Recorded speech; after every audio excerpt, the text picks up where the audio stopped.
You with us, Hannah?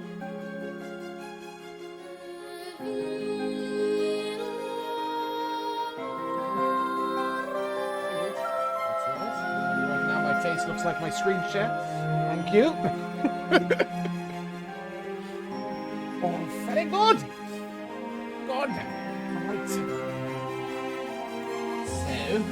once we get to right here, the announcement we shall proceed.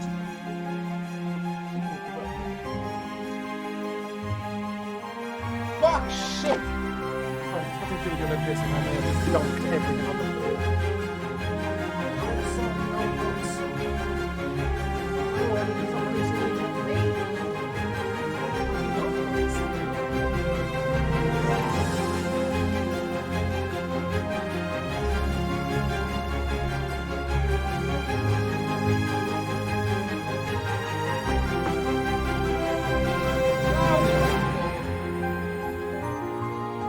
Desks. What I need. Like one for Monday, Tuesday, Wednesday, and the other one for Thursday, Friday, Saturday, Sunday. Something.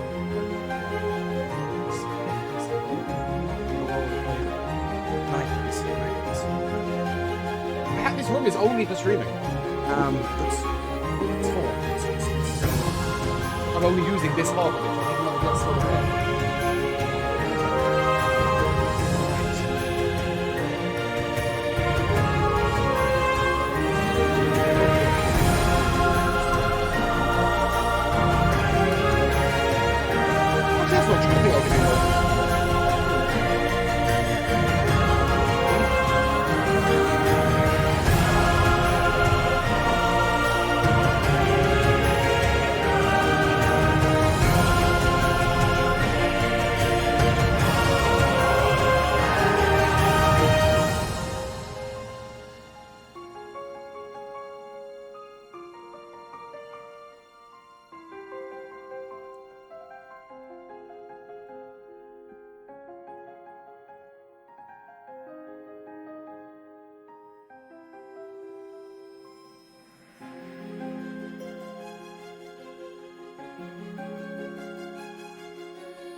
Play frantically.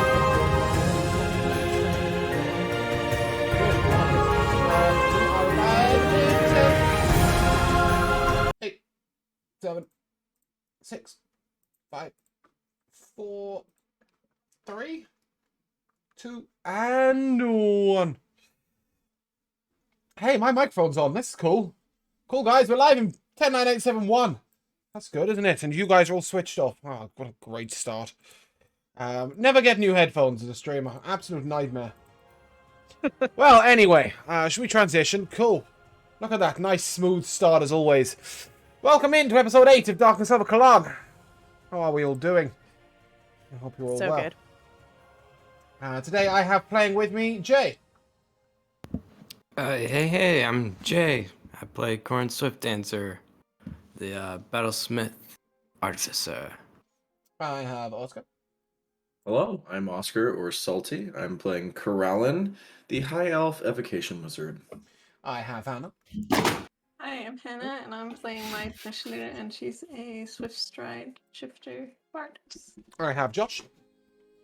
Hi, I'm Josh. I will be playing Nico Stormchaser, who is a Storm Herald Barbarian Kalistrar.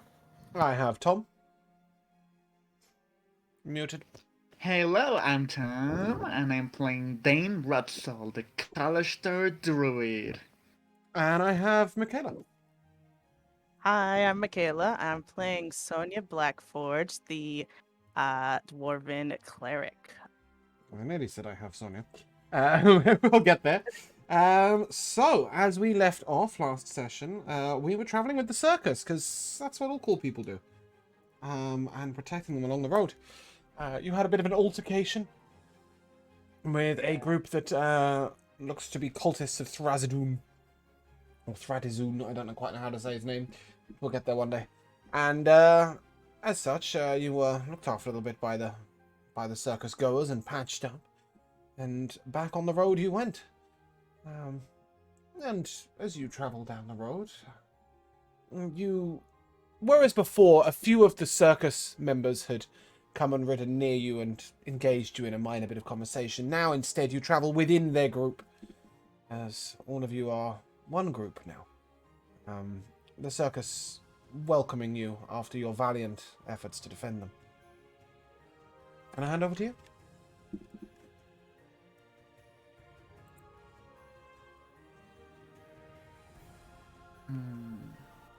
It's great. Wow. I love traveling with the circus. I So- told you it would be really fun. I mean, I don't want to say I told you so, but I did, so you know. I'll say it anyway. I told you so. He did say that. I did say that.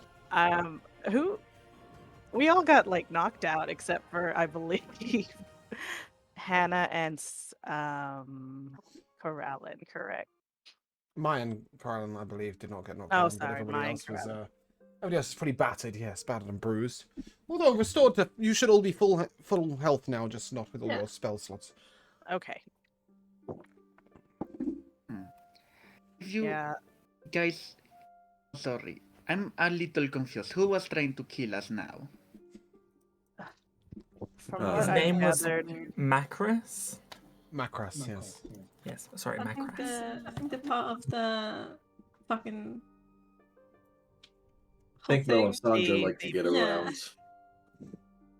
This isn't Melosandra's people, right? This is another evil organization because from what I might be wrong, from what I understood, Black Swords are devil stuff, and apparently this is old ancient one stuff, or are ancient one like are they separate organizations or is this the same?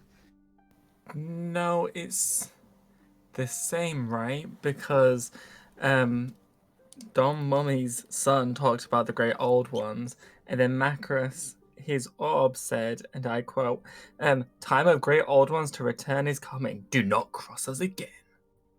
Oh yeah. I thought that. Okay, so then the Black Swords also are worshipping the old ones. Like, are they not really a devil cult, or so they're not really a devil cult? No, they they are are, okay, old ancient one. DM will let you know. The Black Swords are indeed a devil cult. They worship Nasaradus.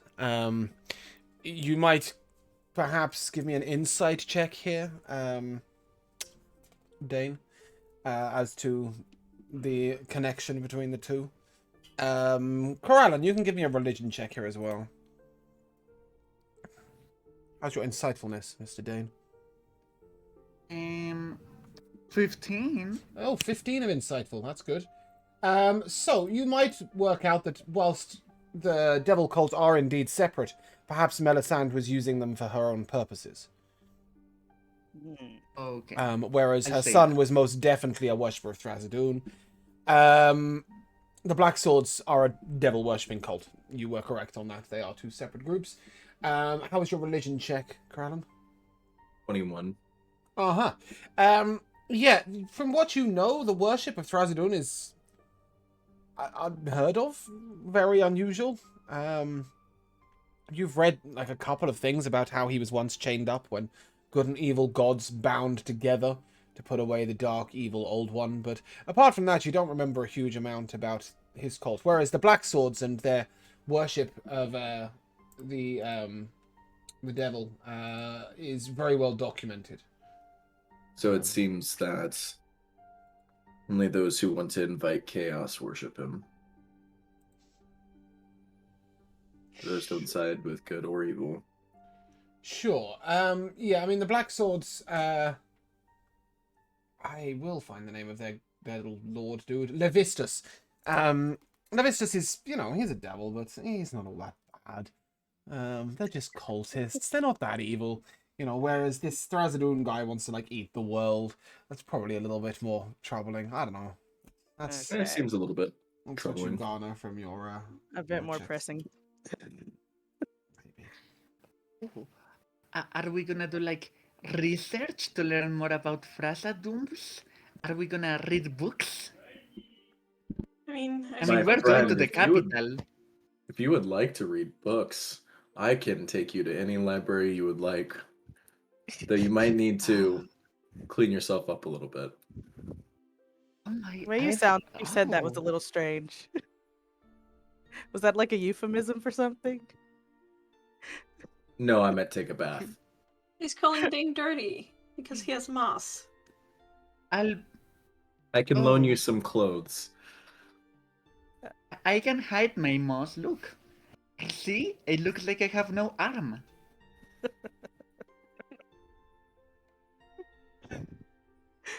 That guess. works. It's all That- sorted, Corellan. We can just go in like that. Mm-hmm. Yeah, I guess. I'll stand outside. We're also going to to the capital, right? That seems like a good place to I don't know, do stuff.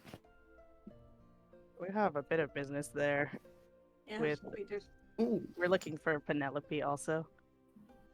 we're looking for Okay. Penelope. Is this where the college of the big college of mages is? Yes. Because so- remember this whole psionics thing? They told us it Yes. was the big college, right? So I think we can knock a ton of birds with one stone in this trip.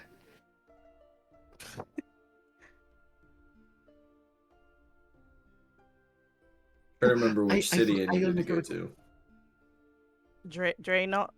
Draenor, is that right? No, Yeah, Draenor is correct.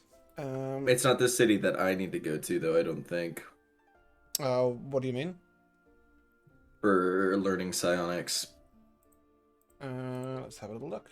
I believe it's, Yeah, you're on right. the- You're right. yeah, it's on the other side of the world, if I believe so. Yes, the Mages Guild capital is a long, long way away. Although Draenor does have a big Mages Guild, which you may speak to.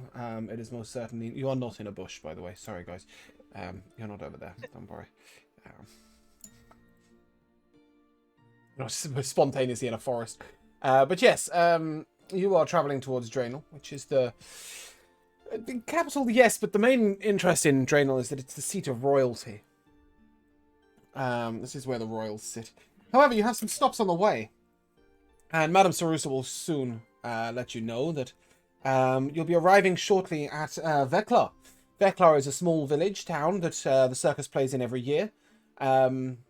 and you should arrive at about 3 o'clock in the afternoon in time to set up the big top and get everything going and prepare for the evening's show. She will look to you all and say, would you like to perhaps just spend the evening watching, or would any of you like to participate or have a role within tonight's show? Do they need help setting up their tents or anything? They're going to sort of assume that you'll help with like setting up and stuff. Okay. But after that, it's up to you if you want to, for example, help selling tickets and checking people in the doors and stuff like that, or if you want to just sit down and watch. Hmm. Would love to help. Yeah, I'd like to help. I'd be down for trying to sell tickets because then I can keep an eye out for shady people. Yep, you could also be the person checking people on the door to make sure that they stow their weapons, etc. Oh yeah, I'll switch to that one. Selling tickets is sort of like hawking them out in the city and going around and giving out tickets and stuff. That sounds like a good job Maybe- for Dane. I don't know. I do have like a weird gross moss arm. You're I don't know selling if tickets that's to gonna a freak freak people show? out. Yeah, that would everyone be would be attracted by your mossy arm. Perfect. Yeah. Oh my! You're right. Yeah. Oh. Wow, circus living is great. Well, so shortly afterwards, you roll into what is a peaceful, sleepy village. It's quite beautiful here, and it's set in the sort of backdrop of the forest. There is about 1,000 people living here, and there is a sort of hilltop above the river in front of the town hall, and that's where Madame Sarusa will get you all to set up. Most of the work will be done by the maestro, by Vanek, as he obviously, with magic, will assemble many things. Your mounts will spontaneously disappear once you dismount from them, and tend to start popping up all over the place. He comes over to Mai and Dane and hands you a fistful of golden silky tickets, and perhaps you might go amongst the townsfolk. It's a copper each. Okay, I think we could do that. Right, Dane? Daniel, Still muted. Muted. Yes, we are the dream team, as they say. You hear this deep voice behind you. Armando Devanche says, I don't suppose you'll mind if I go with you, as I might intrigue some people with my juggling and get to keep an eye on the townsfolk with you. As long as you don't use your fire powers, I'm okay. Well, it's sort of the attraction, but I'll keep it well away from you. And with that, he will begin juggling some flames and walking behind you. He stays sort of 10 foot behind you. He's just there to sort of grab people's attention, if you like. Yeah. And you are able to go out throughout the Oh. town. Mhm. Are we wait, in what town are we? Are we You're in in Reno? no, Reno? you're in a little village called Vekla on the way. Okay, that Small should be town. fine then. At this point, the maestro will approach Kelaan. And, excuse me, I know you're versed in some magic. Do you have access to a spell that allows you to put things up at height? Perhaps. I do. Yeah, he's asking for mage hand, but you can work out if you can do some other funky stuff instead. If you haven't got I mage have- hand, I have levitate. that'll work.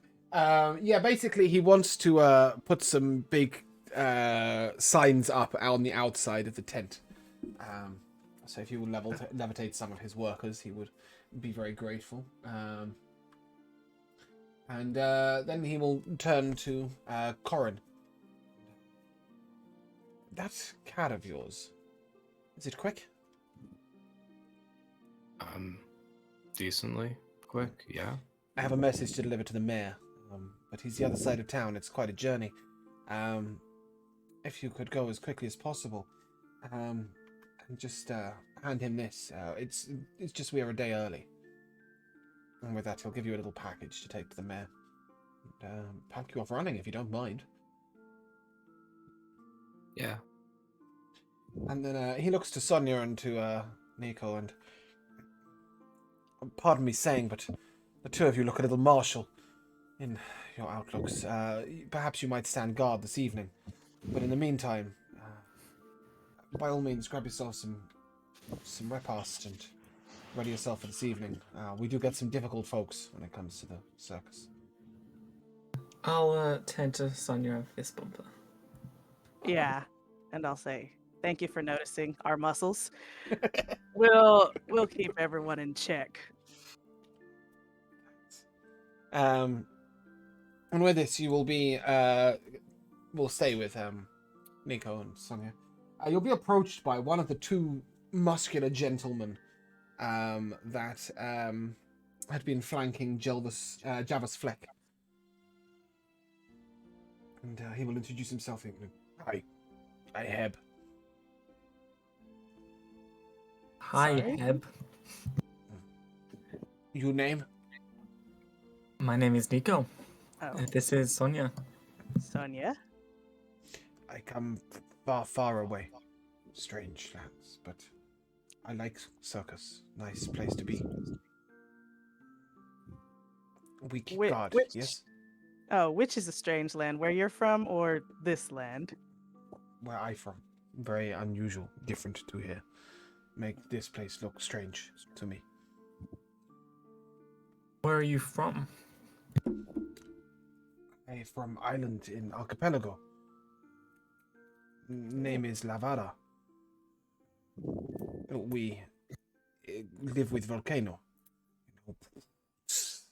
He sort of demonstrates the volcano. Would I have any, I don't know, like my parents tell me any stories about the archipelago? No. You might have known about the No. archipelago in general as like a series of really small islands out in the ocean to the west, but as for details of the individual islands, no, none at all. But he tells you he lives in a volcano. I mean, that's pretty cool. Yeah. Make of that what you will. We've probably never seen a beach, huh?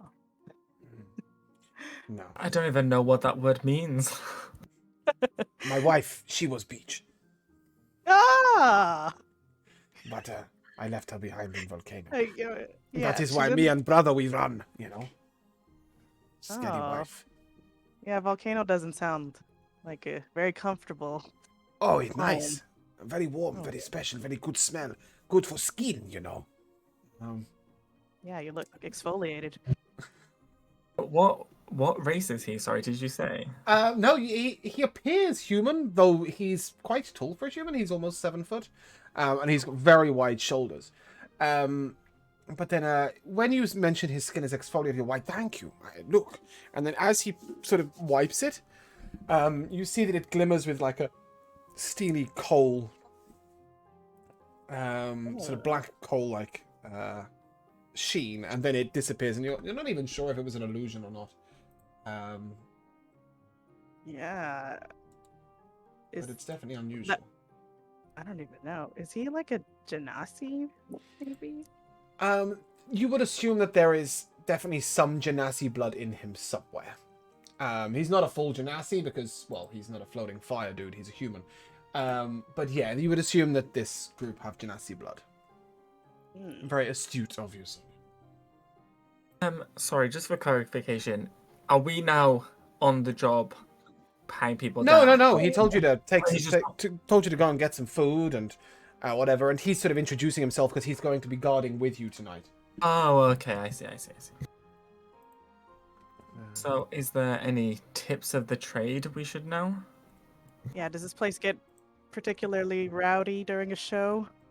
Well, this village not so much. It okay. But in general, when the circus in the town, people the problems cause. They, especially with the members of the circus who are, how say, unusual. They can Okay. be. What Difficult. kind of problems do they cause? Mostly say bad things, but sometimes throw bad things. Hmm. And Hecklers. sometimes Bad sometimes things like some fighting, fruit, or bad things like daggers? Yes, both. Oh. Ooh. We have learned to the circus to, as you saw on the road, we don't defend the battle, no, but the nasties, we have learned tricks.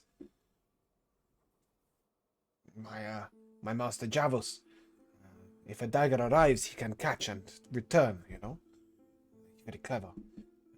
Hmm. At this, you hear Javos sort of walk in and, are you talking about me? Yes, I say you clever dagger throw. He looks at you all, and I'm really sorry. I've been trying to teach him the language for a long time, but his language is incredibly unusual. He speaks in grunts and snarls and roars. When I first met him and his brother, they didn't speak a word. I think he's doing quite well. I agree. You've made a lot of progress if that's what you were starting with. At some point, get him to tell you about his wife. I think Oh. she might have been a dragon. Oh. Really? I heard she was a beach. Well, I think, yes, she was probably a bitchy dragon, that's for sure. But, yes, from what he's told me, she literally breathed fire at him. Hmm. What an exciting life Mm. this man lived in his volcano home. Maybe I'd like to see it one day. Perhaps. Head looks at you and, you will go without me, though. Finding my wife. Not good. Yeah. Do you think she's looking for you? I hope she never does find me. I am a loyal Heb. I will not take another wife, but I will not take that one back either. He sort of strokes his shoulder. I value my well-being. Seems wise. But anyway, perhaps you should meet my brother. He doesn't speak much. Come on, let's get some food. And as he leads you to the center of one of the tents where food is being laid out by Madame Sarusa, he will sort of pat his huge brother on the shoulder. His brother is ever so slightly taller, slightly wider, and his brother looks at you and, hi. And then he just pats himself on the shoulder and, Cobb! Gob? Cobb. Cobb. Hello, Cobb. Nico. And Sonia. he makes this sort of awkward nodding bow. And then he just sort of... You had thought that these large tortillas were meant to be like... sort of like... They had bits of different foods on them, and you thought they were for sharing. Until he sort of reaches over, folds it up into one, and just takes a massive bite out of it, and then... Nice meat! And walks off. Oh. Head turns to you. Brother not so good with the talking. But he good with the... Yes. Yeah. You be I glad imagine so. when trouble break out, when Cobb around. Have some food. And he shows you towards like where these sort of large pan tortillas are being made and loads of stuff's being lobbed at them, and you can sort of make your own dinner. And we'll leave you two having a munch. As we turn to Dane and Mai, as you wander through the town. Armando de Vanche is juggling behind you, but it is up to you to go and get people's attention. And almost as soon as you walk into the town, you hear two young children running across. The circus has come! The circus has come! And they start banging on their door of what appears to be their house. And a woman comes out. She appears to... Mai. You recognize immediately that she appears to be a shifter. Though not too similar to you. As you notice that she has a sort of dog-like snout for a face. And she looks at you and... It's true. The circus is in town. Yes. We're here selling tickets. Mummy, can we go? Can we go? Can we go? She sort of looks at you and... 4 tickets, please. 4 tickets, that'll be 4 copper, please. Do you perform in the circus? Oh, I wish, but You should! I don't think I'm there yet. They would not let You're me. so great! I'm sure that if we ask, they let you. Vatican's let's Jerusalem would ask. probably not let me. Oh, maybe you'll have to do like an audition, but you're so great. She's great. You should perform now. You know, attract crowds, right? With like pretty music so we can sell them tickets. The lady sort of looks at you and just gently says, perhaps not in my house? No, No. that's not part of this sweet lady's Maybe in a house. town center. But then Is the there, like, boy a starts town center we can- grabbing your elbow, Maya, and he's, you play us a song, play us a song, come on, play us a song, come on, play us a song, let's go, take you to the hill, play us a song. He's about 4 years Play us a old. song. Come on, come on. And Play he us a has a song, tail, play us by a the way. song. Just on a side note. But he will, come on, I'll show you all the good places in town. Mummy, I'm gonna go with the circus people, yeah? And she sort of looks at you and looks around, and her husband sort of from the side of the room just, let them go, darling. I'm sure they'll be fine. They know the village well. And, I'll keep an eye out for him. and at this point, he's Well, almost hanging off your elbow, Uh, right? And starts leading you into the center of town. Armando takes one look at you and, oh, you seem to have picked up a friend there. Yes. Hmm. Friend. Did you manage at least to get him to purchase a ticket? Or is he Yes, coming in as they a bought- +1? No, they bought 4 tickets, so we're all good. And with that, the boy will lead you to the tavern. Great.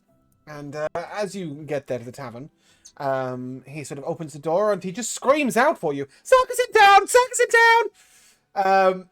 And with that, sort of the whole tavern unanimously sort of turn to face you. And yeah, they're just staring at Mai and Dane and this child hanging off Mai's elbow. Hi! We have tickets for the circus. If anyone wants to. I'll take one. I'll take one. I'll Not take one. I'll enemies, take one. I'll sir. take one. I'll take one. I'll take Take one. And the them tavern all. owner comes over and I'll take 12, please. And they immediately start swarming round you. You know, coppers are flying, and the boy starts yelling, "She sings! She sings! And she does music!" And the tavern owner Sorry, sort of looks at you. Can I And, add something? yeah, of course you can, Dane. Then we'll say like, she doesn't just sing. This is the great, the incomparable Mai from Galvinia. Great warrior, but most of all, great performer. Woo! And the boy sort of looks to you and plays a song. Blush embarrassingly, but like, hey, I'll try. Yes. I pick up my lyre and I walk over to where the bards usually play. Mhm. Tavern. There's a little raised platform. Yeah. And people start to make a little space, and they realize that they should come to Dane to purchase a ticket. Dane, you find yourself swamped by people handing you coppers, and but you manage it quite well as Maya takes up in the corner. Is it a lively tune? Yes. I will say so. I will Um, try to sing about the circus. To get even more people to buy tickets if they were doubting to buy them. definitely. And as you play, Armando will sort of take to the stage near you, but not next to you.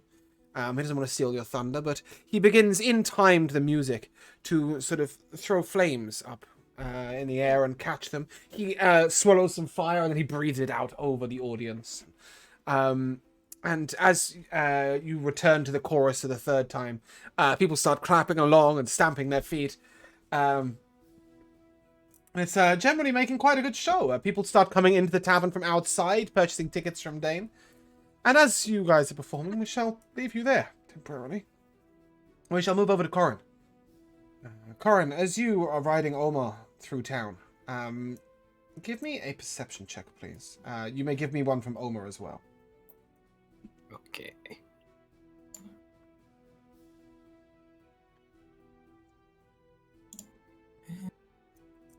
$15 from me. That's plenty, that's okay. And 23 from home. Yeah, I thought Omar might do better, which is why I asked, but 15 is what you needed. So as you look around, you see that a few people sort of are opening their doors and then closing them again. And without fail, every single person who's opened a door, who you've caught, seems to be furry, hairy in nature. Not necessarily shifters, though. Perhaps more so than that. As you get close to the mayor's house where you've been directed to, you see a large, rickety, abandoned building side, and within you hear a sort of growling. Almost sort of tenses a little bit, as the sound is louder to Omar's ears than it would be to yours. Do you wish to explore it all, or are you just going to continue on to the mayor's? I'm just gonna continue to the mayor's. Okay. As you head over to the mayor's house, out of the corner of your eye a few times, you see shadows darting around via the houses, but nobody you can catch fully in your sight. When you eventually reach the mayor's house, there's quite a fine, polished, dark red door. And, yeah, you can go ahead and knock. Yep. Knock, knock. Okay. And, who is it? I've come to deliver a message from the circus. One moment! And, after a few moments, a gentleman opens the door. He's got a huge beard. A large mane of hair flowing down the back of his head. And he looks quite bulky. And he sort of looks over to you and... well, you have a message, do you? The circus in town?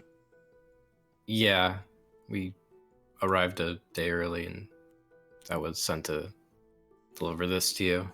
Well, and so we must ready the town, but... And then he reads the package and...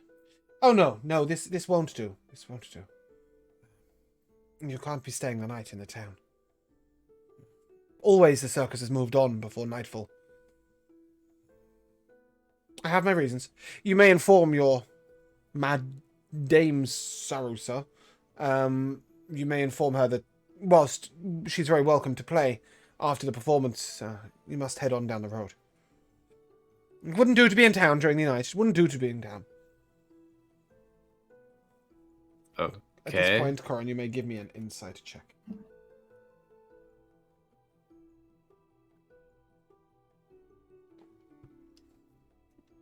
10? 10? Fair enough. He doesn't seem to want you here at night. And you may head back to the circus with your news. I'm afraid We've forgotten the free natural 20 at some point here, by the way. no, that I'll apply that during combat. I think it's probably the best bet. It's a little Spoiler alert, there's going to be combat. There might be. If there isn't, I'll just refund Jack.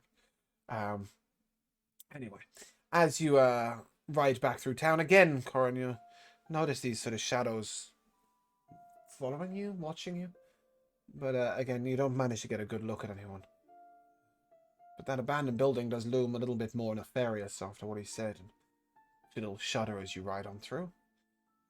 As you get back to the circus, you see that Kelaan in deep concentration, as there is a small man who looks to be one of the townsfolk, with a hammer and nail in hand, who's looking trepidatiously back at Kelaan over and over again.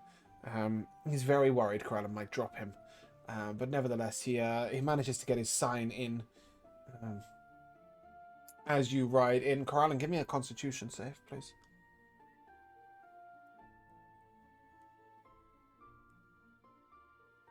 That's a 3. A 3. Good. That's brilliant. As Kelaan comes riding back in, he sort of bumps into you.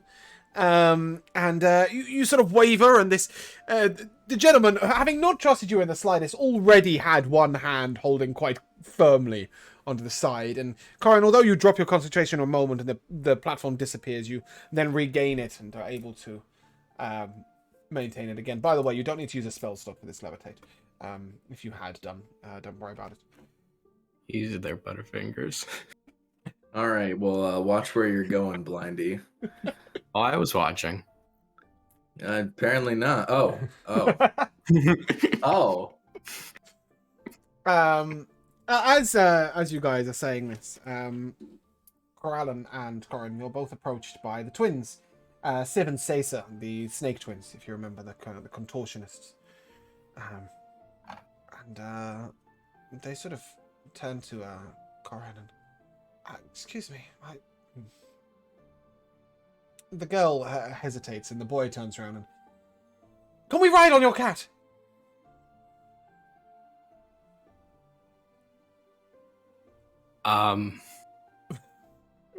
You can tell that they've been debating asking this and whether they think it's rude or inappropriate, and eventually they've just come out with it. I wouldn't object, but they can't handle a lot, so that's why I'm more adept to it. These snake twins, although they are sort of 4 foot, 5 foot in height, are incredibly thin. They won't ride on it at the same time, but they probably weigh less than you do. Oh. And so, But yeah, you can. They'll give you a ride. Caesar turns to you and, oh, thank you. You can ride on Jekko. And, Jekko comes past on his hands. You most certainly cannot. As he continues past. Jekko has you've never seen him not walking on his hands. That's all he seems to do. Seven Caesar will take turns in riding round, and after a while, Madame Cerus will come out and, right, that's enough, the two of you. Stop playing. Come on, if we're to get a good meal before the circus starts, then you'll need to come in now. Quickly, before Ramos has eaten everything. You're able to all head back in. As you come into the food hall, you do see that Ramos has, the dwarf, the fat dwarf, known as Two Bellies, is eating pile after pile of tortillas faster than they can be made. And Madame Cerus turns to him, and I know you're hungry, but perhaps we might let some others share some food. And he sort of lets out a big belch and, very well, I understand the need for sharing, but, two bellies to fill, two bellies to fill. Well, in the meantime, nobody seems to be using this, and he breaks off a leg of one of the tables and starts to chew on that. Make of that what you will. Regardless, at this point, Dane and Mai, you've sold all your tickets, and you're able to return. And Madame Cerus sort of looks around and, well, I think that's everyone. Corin, will we be staying the night? What did the mayor say? The mayor seemed very against us staying the night. Oh, well, that's disappointing. Well, very well. We'll have to skip the encore tonight then, as to make our way a little down the road before we take rest. Positions there all as soon as you can. Yelk, if you wouldn't mind doing us the pleasure. And with this, you hear everybody hears in their mind a resounding, "Good evening, one and all. Welcome. The circus will begin shortly. If you'd like to come and join us, please queue in an orderly line outside." The voice that is used is not Yelk's, but is Vanek's, but it's broadcasted into everybody's mind. And with that, those of you who sold tickets or went riding, you may take your seats within the show and get ready to enjoy watching. Sonia and Nico, of course, will be guarding the door. And Kelaan, although you may take your seat in the show, Madame Sarusa says to you, I will need you during the interval. That's okay. Sounds okay. Very well. The first few people begin approaching the door, and Sonia, you and Nico, you quickly realize that not everybody is threatening, as you do not need to confiscate the weapons of the small children and their mothers. But without fail, you notice that every single parent is shifter or is just really hairy, has a lot of... a couple of them have sort of hairs on the backs of their hands and down the sides of their necks. Perhaps a little dodgy. But as you all come in, you look over to the stage. And there you see Madame Sarusa. Her beard is currently twirling two sticks with sort of fiery what do you call them? Streamers coming out of either side. Armando Devanche is in the background, making streams of flame behind her as she looks over to you. Oh, and welcome! Welcome to the circus! Take your seats! Take your seats. The finest of families do we be. Please prepare yourself for a performance like you have never seen before. Today, on our show, we have Jekko, the most wondrous of gymnasts. And at this, Jekko comes flipping across the stage, walking on his hands and doing strange twirls. At this, a shower of sparks fall down, and it looks like the back of the building is going up in... the back of the tent is going up in flames. And then out of those flames walks a small gnome. And the flames turn into blooms. We have Nimprango, the grand illusionist. We have Java's Fleck. He can land a knife strike from any distance. And at this, as she raises her hand, 3 knives go through the gaps in her fingers to land at the back of the tent above the door. We have Yelk, though he cannot speak. What he can say in your mind is quite magnificent. And at this, you all hear music playing in your mind. Welcome to the circus. We have the contortionist twins, Siv and Sesa, the snake twins. Contortionists like you have never seen before. And, of course, Rama's Two Bellies. He who can eat just about anything. And finally, your maestro, Vanek Brithane. And at this, you see Vanek in a way you've never seen him before. He is conjuring strange animals beneath his feet and stepping from one to another. Lights are swinging around his head as bizarre illusions created by Nimprango give it the effect that he is expanding and reducing in size. And eventually he floats out over the audience, his arm laid out, and he turns back. And Armando Devanche, juggler extraordinaire, and the strongmen themselves, Heck and Cobb. But this Heck and Cobb lift up the whole stage with their arms and then put it down again. Welcome to the circus.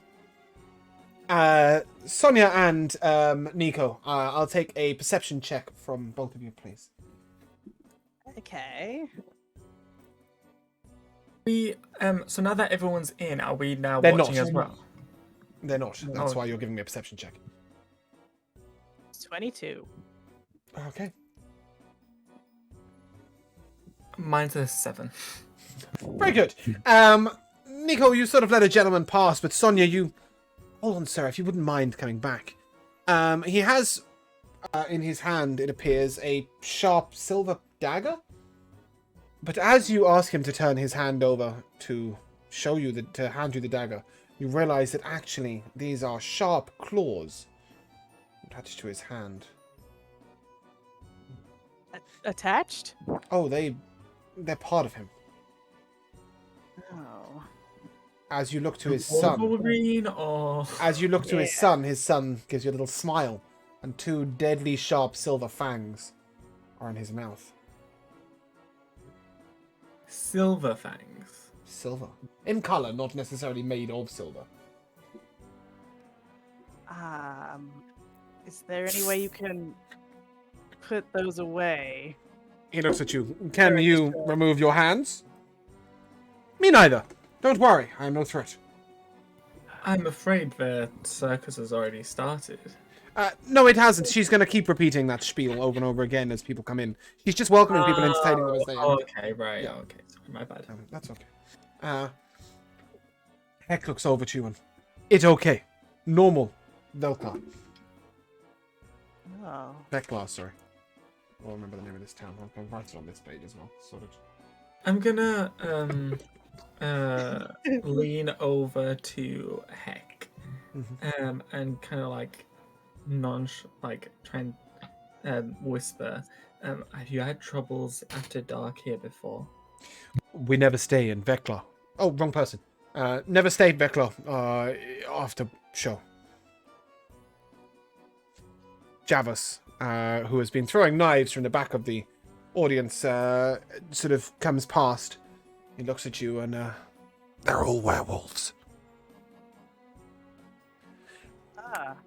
And he continues onwards as if he's just said that they're all happy. Or they're all French, you know? just nonchalantly, they're all werewolves, and continues. I'll turn to Sonia with like a raised eyebrow, and I'll telepathically say to her, "I didn't bring it. I don't have anything that's silver." You have a silvered I weapon, no? think you just got your weapon silvered. Oh, is it the same for undead as it is for werewolves? Yeah. Oh, okay. Sorry. Yeah, never mind. Well, Though, Instead, I'll say, "Thank God I just got my sword silvered." well, go on. hopefully we don't have to attack these town people. Yeah, there's also about 400 townspeople in the auditorium. I don't know how you'll fare against 400 werewolves. No. But I have nevertheless, faith. I have faith. Well, I'm glad, but you're hopefully not going to need it. However, I will take an insight check from the both of you. Right.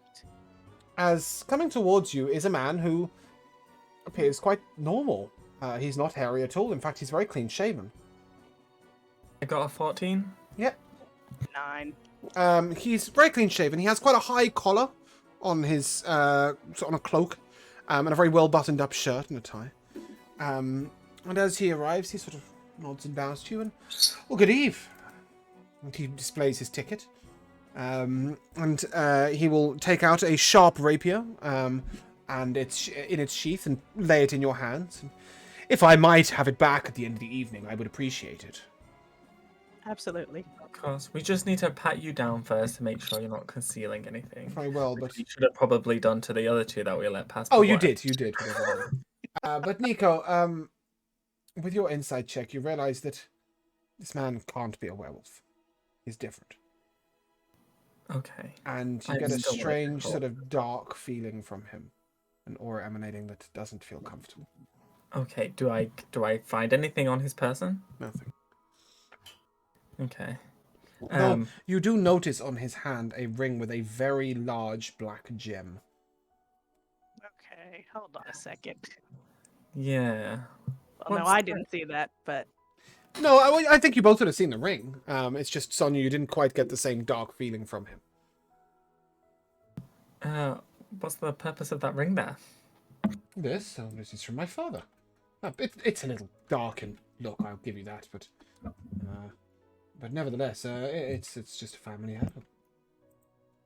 If you wouldn't mind, could you hand it over, please? No, this is a family heirloom, quite precious to me. I won't be giving that over because it's not a weapon. Well, we don't know that. Here, look, hold it. You'll see, it's got nothing dark about it. And with that, he'll take it off and place it in your hand. Okay. Well, would you mind if I just call over another magically inclined person to just check? Well, of course. Okay. Then hopefully Krellin has identified, but if he doesn't, or like detect magic, but if he doesn't, please say someone in the circus. He's a little trained in the ways of the arcane. You do have a mind reader in the circus, should you wish. no way, I have Um, identify. But, yes. There we go. Then I'll pass it to Sonia. Okay. Oh. It says oh wait, but it would take If it's a ritual Sorry. cast, it's okay. You can go ahead and ritual cast it. Okay, great. Yeah, then I will do that. What do I learn about this ring as I'm holding it, scoping it out?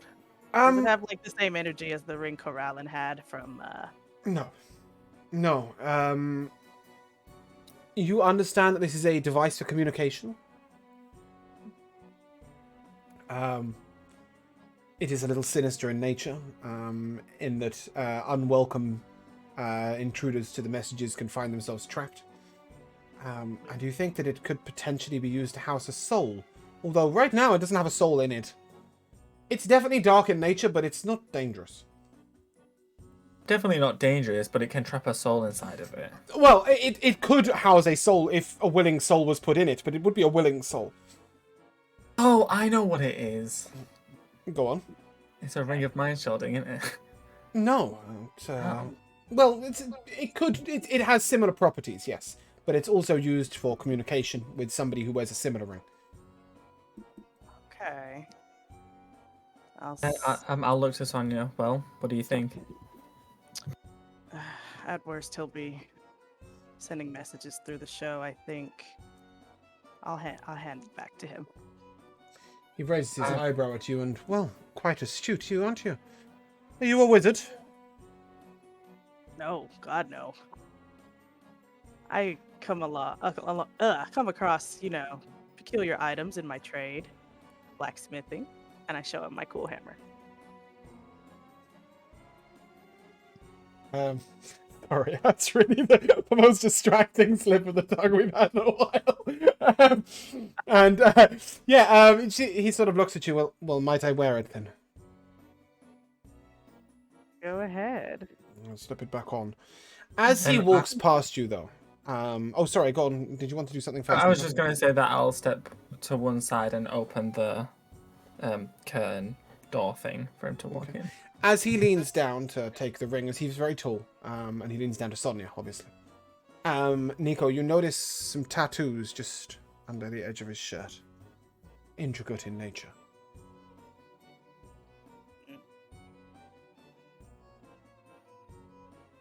Well, not everyone who has tattoos is evil, so that's fine. No, but you've seen tattoos like these before. Oh no, what do you mean? Are they the same tattoos that Macros had? And that the Lady Melisand's son had. Okay. Okay, then I'm going to telepathically say that to Sonia. Oh. And as I do, I'll say, what should we do? Should we actually bounce this guy? It was quite a fight with the last one, is the thing. That's true. And there's a lot of civilians around. Yes, and it is just us two. And bad people can have hobbies that include going to the circus. Maybe we should let him through, but just keep an eye on them. Yeah, we have our friends in the crowd. At least I know Dane and Mai are. Could we, inform them of this suspicious man and ask them to keep an eye on him during the show? Kelaan and Corin are also in the audience. Kelaan, however, has been given a seat near the edge where he can go backstage during the interval.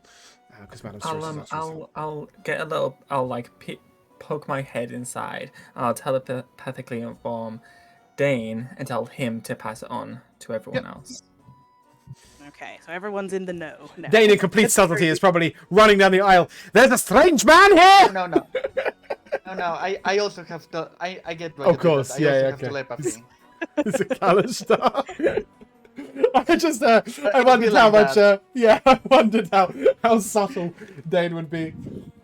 He'll just scream into their minds. He'll just be like, "There's a strange man," but inside their heads.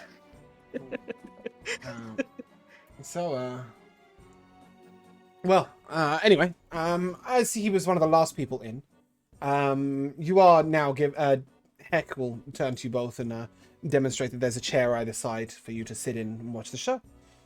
And the show will begin with Madame Sarusa.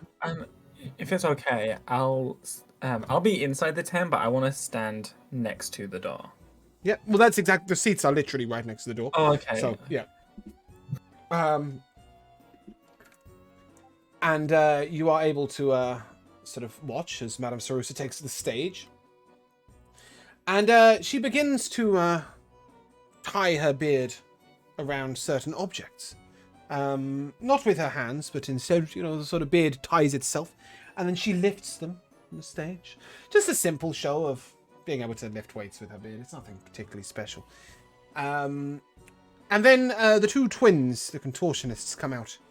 And begin an act of gymnastics and strange maneuverings and putting their legs behind their heads and such and intertwining with each other. And then they begin a trapeze act across the stage. As they do so, Jekko is doing strange gymnastics and flipping around at the bottom, as Javas Fleck will throw knives at him, each one landing perfectly in one of the targets attached to his feet. He then starts throwing knives up at the trapeze act, who begin to contort to make spaces. Armando Devanche comes out and starts blowing fire up so the knives catch fire as they fly through the flames. And at this moment, those of you who are watching, take a look around. Because you notice that the audience are transfixed.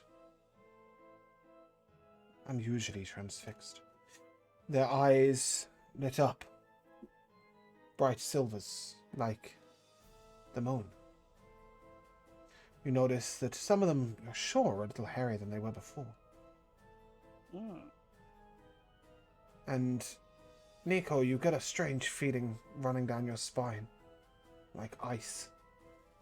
And as you turn to where you saw that man enter with his tattoos, you know you showed him to that seat, but he's not there. Standing up. And I will telepathically say to someone who sat next to me, and then to everyone else that he's AFK. And I will start to slowly and nonchalantly start walking around the circus, trying to see where he is. Give me a perception check. So And I'm in so fact, good at those. as you say this, Corin, give me a perception check. Okay, mine was a 15. 14. Corin, you noticed somebody head through the curtains to backstage. And Nico, as you look to the left, you see Yelk, the white-skinned albino who speaks into people's minds, concentrating really hard. You can see there's a small amount of blood pouring out of his nose, as he appears to be doing something that is requiring all of his strength. But he's not the one entrancing everyone, is he? I can't give you a yes or no to that. They appear to be transfixed by the stage, but But he's not on the stage. no, he's at the side. Right. But And make of that I what you will. will attempt to speak into his mind and ask if he's okay. For the first time, possibly ever in your life, you encounter what feels like a solid shield around a mind. You're unable to get in. Is it all like the werewolf townsfolk that are entranced? It's not. Oh yeah, affecting they're our- beginning to change towards wolves. So it isn't affecting our party No, or even the rest of the circus. no, nobody else in the rest of the circus is affected. Well, Mm. guys, here's my secret. I've been a werewolf the entire time. No. What? Be a cool twist, but it's not the case. Is he looking in a particular direction? Who? The albino guy. He's looking out at the audience. To who in the audience? Or just the audience? He's in looking general? over the audience in general. Okay, then I guess I will ignore it for now, and I'll keep looking. Okay. Corin, were you going to follow the person out the back? Yeah. Okay. As you get out the back, you see... Sorry, quickly. I won't ignore it. I'll ask Sonia to check on him whilst I continue looking. Okay. The guy at the back. No, he wants you to check on the albino. Oh, okay. Yeah, I'll keep an eye on him while Okay. this is going on. I need a wisdom save, please. You got it.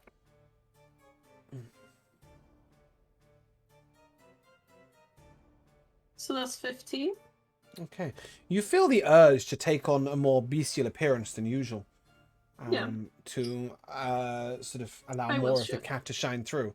I will shift. And whilst you do choose to shift, you are, unlike some people, you are aware that this is your choice.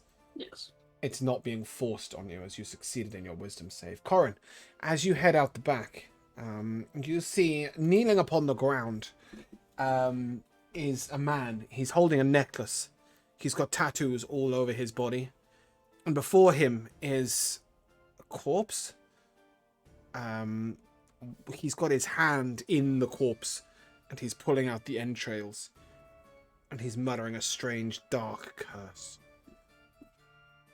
As he sees you as you come in, make a strength save for me, Corin. Strength save. This went south so quick. No. That doesn't sound good. That's a total of a 1. A total of 1. Congratulations. That's a really good 31. roll. Not in that one. A dirty Oh, one. I wish it was a nat 1. He said he could re-roll it. Yeah. Because the Oh, you're halfling. right. Yeah, Damn. he got buggered by the 2 minus 1. Anyway, immediately as you look up, as he looks up, black tentacle-like vines come out of the ground. They wrap around your mouth so that you can't speak, and they bind you and they pull you to the wall of the tent. Kelaan, I'm afraid you're going to be a silent witness to this ritual. As he continues to pull out the entrails and mutter this. You mean Corin, right? Corin, yeah, sorry, yeah, not Kelaan. Kelaan, you're fine. Probably oblivious watching the show. It's great, isn't it? Dane is definitely raptured by the show. Maya's well aware that something strange is going on. Like, having had that feeling, as you look around, you will notice that to your left, a small child has gone full wolf. He's small, so it's okay. He's small, so it's okay. Great. I'm glad that that's our consensus. Yes, he is small, so it's absolutely fine that he's a werewolf. It's okay. And yeah, Corin, you notice as the entrails are finally all out, he begins spreading them around. Ugh. Takes a small bone wand from out of his pocket, and he lays it upon the ground. You see his eyes go pure white, looking very suspiciously like Yelk. His eyes. Just his eyes. Sonia, as you look to Yelk at this moment, his eyes go pure black. Oh. Okay. And I'm afraid you don't have a chance to react. As one, the entire audience stands, except for Kelaan, Mai, and Dane. And as Wait, are we one, doing a flash mob? they look to the sky, and they begin to howl, and the roof of the big top is pulled off. At this point, the circus show stops. And looking panicked, Madame Sarusa looks around. And... Where's Yelk? Yelk, what's going on? And the maestro Vanek rises up over the audience. He looks down and he will, Kelaan, if you will allow him to, and you will willingly fail your con save, he will levitate you up with him. Okay. I'll allow it. As you rise up next to him, he leans to you and, we've got to locate Yelk. Where's Yelk? Find him. Sonia. The werewolves begin to close around you. You can see Yelk, he's about 12 foot away, but unfortunately you're blocked off from all directions by the werewolves. And Nico, you've walked over to the other side of the stage at this point. Again, you see all these werewolves in the way. Dane and Mai, you're in the center of all of this. What are you doing? How are you planning to get out of this one, buddy? This isn't part of the show. Oh, maybe we should have stopped. Maybe we should have, looked around when they told us they were evil cult people here. Now, in retrospect, but I don't. I'm not the plan person. Oh, you have your dagger. Can you? I mean, go away. I'll figure it out. Just teleport to the other side. I'll be okay. Oh, You the know blink me, I'm dagger. resourceful. Yeah. Nice. But if I hold on to you, maybe we'll both teleport. Let's try it. I'll hold for Tomai. I wish that was going to I'll work. try. I'll Ah. try. Nevertheless, Mai, you are able to choose. Do you want to go up onto the stage or out the back? Or just to the side of the room? I guess I'll go to the stage. I feel like not many people would be there.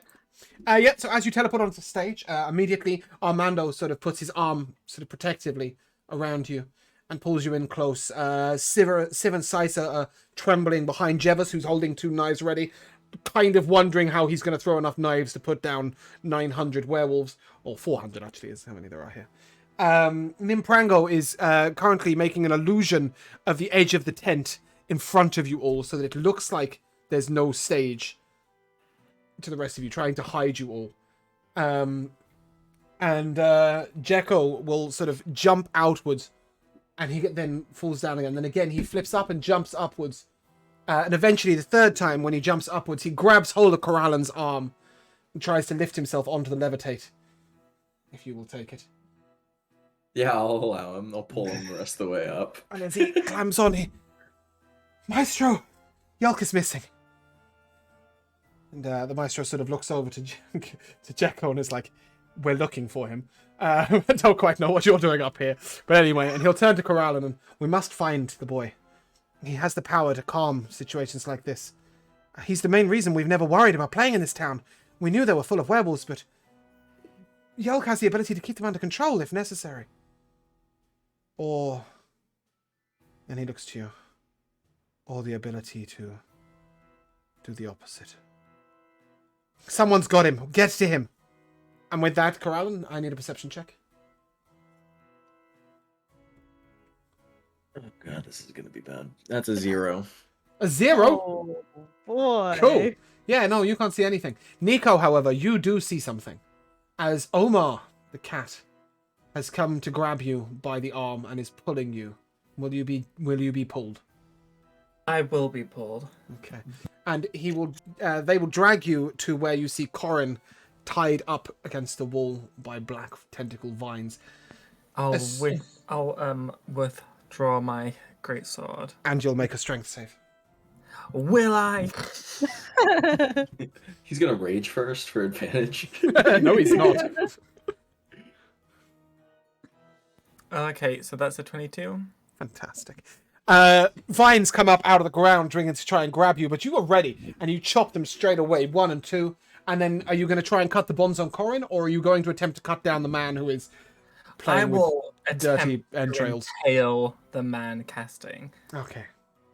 Or As- if I can't do that, I'll just like boot him in the face. Your sword takes him in the center of the chest.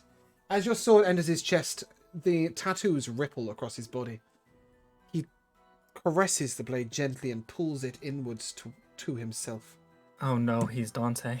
He looks up at you and Macras sends his love. And with that, he reaches into his pocket.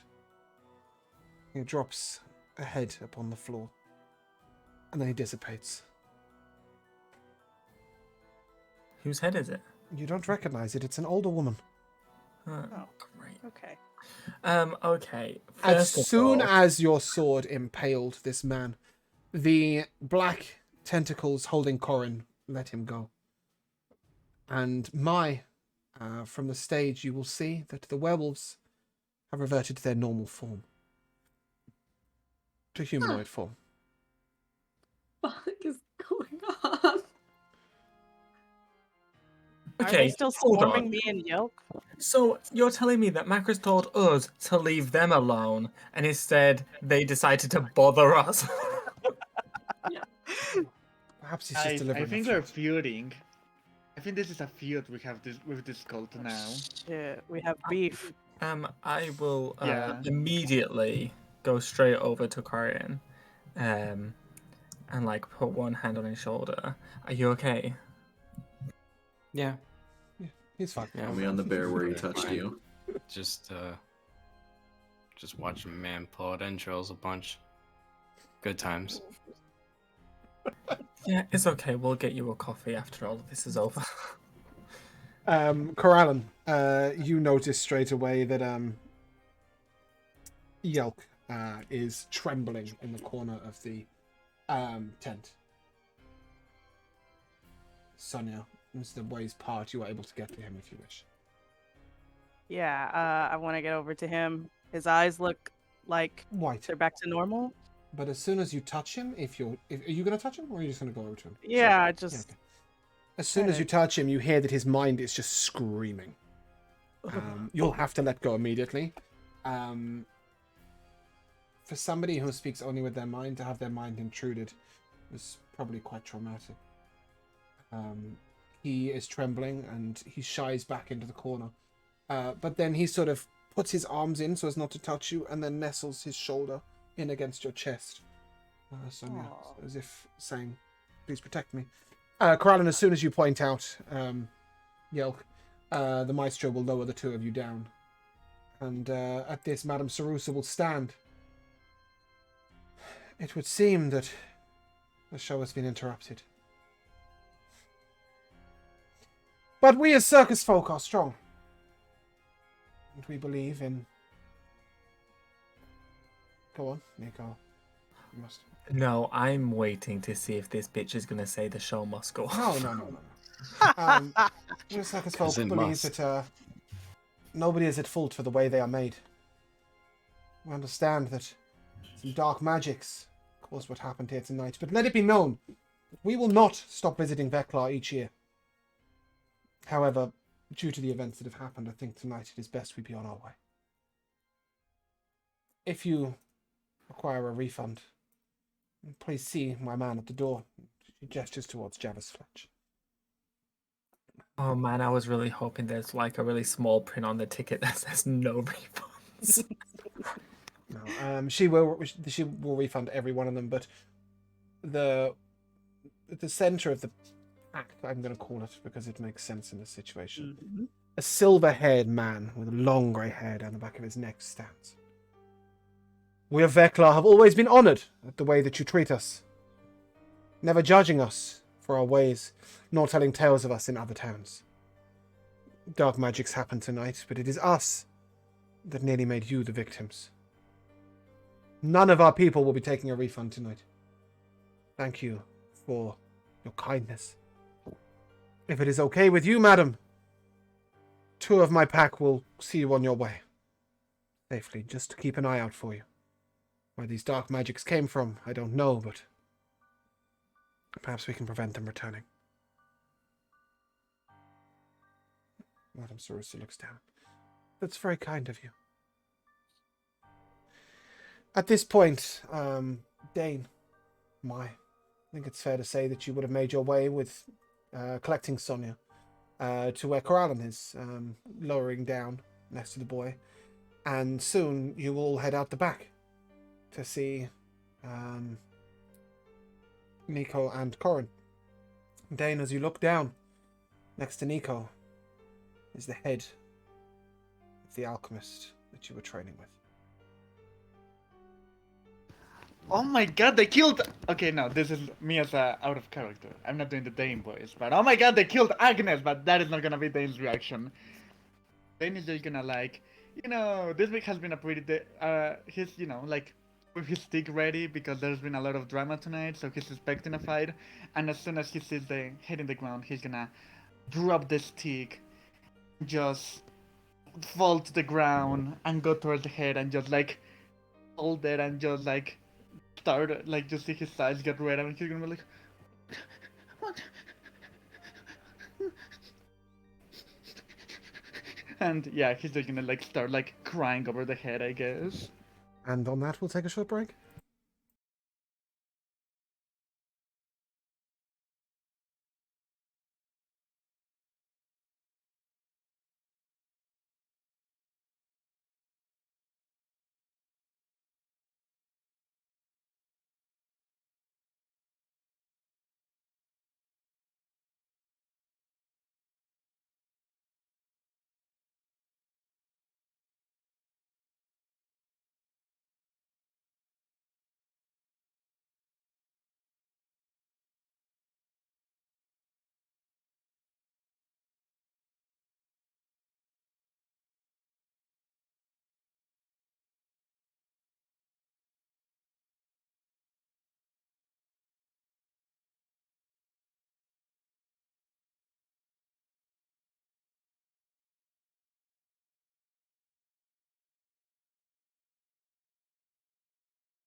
Hello! Welcome back, welcome back! We're at the circus, but it's not very happy because Dane's holding the head of his former mentor. And that's where we pick up. Yeah. Is this like Yeah. immediately after? Oh, Dane's literally just sobbing on the floor holding a head. Okay. I would like to comfort Dane. I'm gonna go and pat Yes. his shoulder. I would like to go down on the floor and hug him as well. Okay. I'm really sorry, I'll Dane. hug them. They're not gonna get away with this. The Oh, shame. culprit, he got away, but he said it was a message from Macras. Is the body on the ground like the rest of this? No. The rest of Agnes? Or is that a different dead body? As you look to the body, it's not possible to identify the body as it is been beheaded, and there are also it's been cut off at the knees and the elbows, and then the entrails have all been pulled out, but written in blood on the ground next to the body. She won't be the last. They told us to stay away. I feel like this is already prefaced. They told us to stay away, and they're just gonna keep making threats. I think they're The- past threats at this point. Yeah, I don't think this is a threat. I think we are. Sorry, just. Okay, yeah, I'm gonna pull Dane away from the carnage. Try to calm him down a little bit. I have. She deserves a burial. She deserves to go back to the land. Like we all should, and Dane is just gonna start like frantic, like crying, just start pulling, like you can tell he isn't like thinking straight. He just start like with his bare hands, just start taking out the dirt, trying to make a hole. Like that's what she would have wanted. She would have wanted to go back to the land. Is there any like shovels or anything around? Pretty soon, one of the circus folk will come up and tap you on the shoulder, Nico. And I don't want to intrude, but... And then he'll hand you a spade and a bucket. Not like a beach I'm not bucket. or quite sure spade, but why I like- need a bucket. Well, there are traditions, but if they're not relevant to you, that's fine. Okay. I'll take the spade, and I'll crouch down to Dane, put one hand on his shoulder, and just say, "Let me." And then I'll gesture over for Mai to come and take Dane away. I'll just pull him. Just. Okay, I'll just make a hole, make a nice hole. She deserves a nice hole. She It's gonna be deserves fine. the best hole. You'll have And the nicest. okay, It's gonna be a good hold. Come on. okay, we'll go with Dan. He'll start like patting Night Eyes, comfort animal too. Like,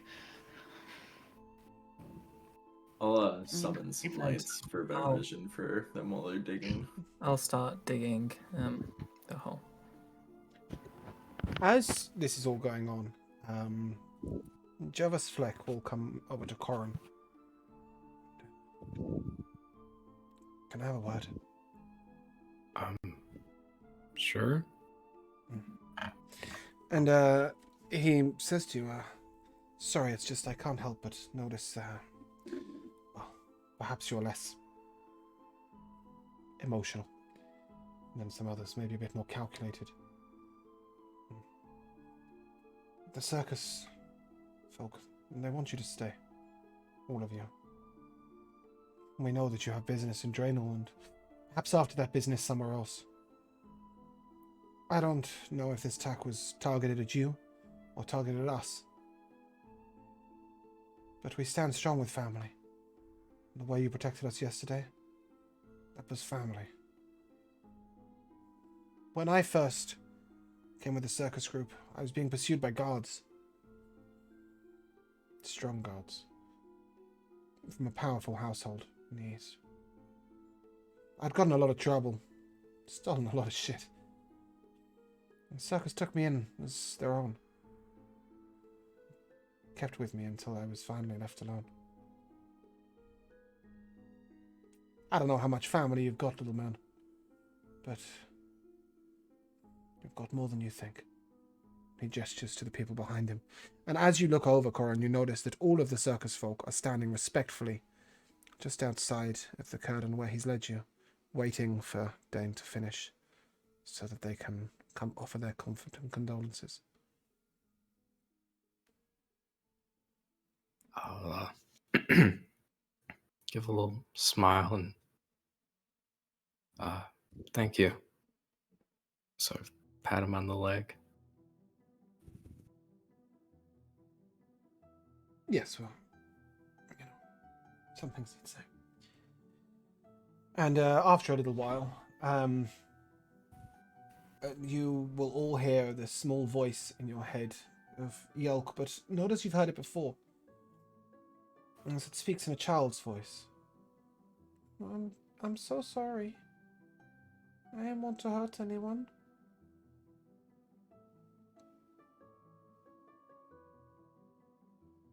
Can we tell that's coming from Yelk? Yeah. He's the only person who speaks into your mind like this without any fucking warning in various different voices. He's also sort of there, like, looking out at you. And Madame Sarusa sort of puts her hand on his shoulder. And from all of us, tonight was frightening. But I don't think any person is to blame.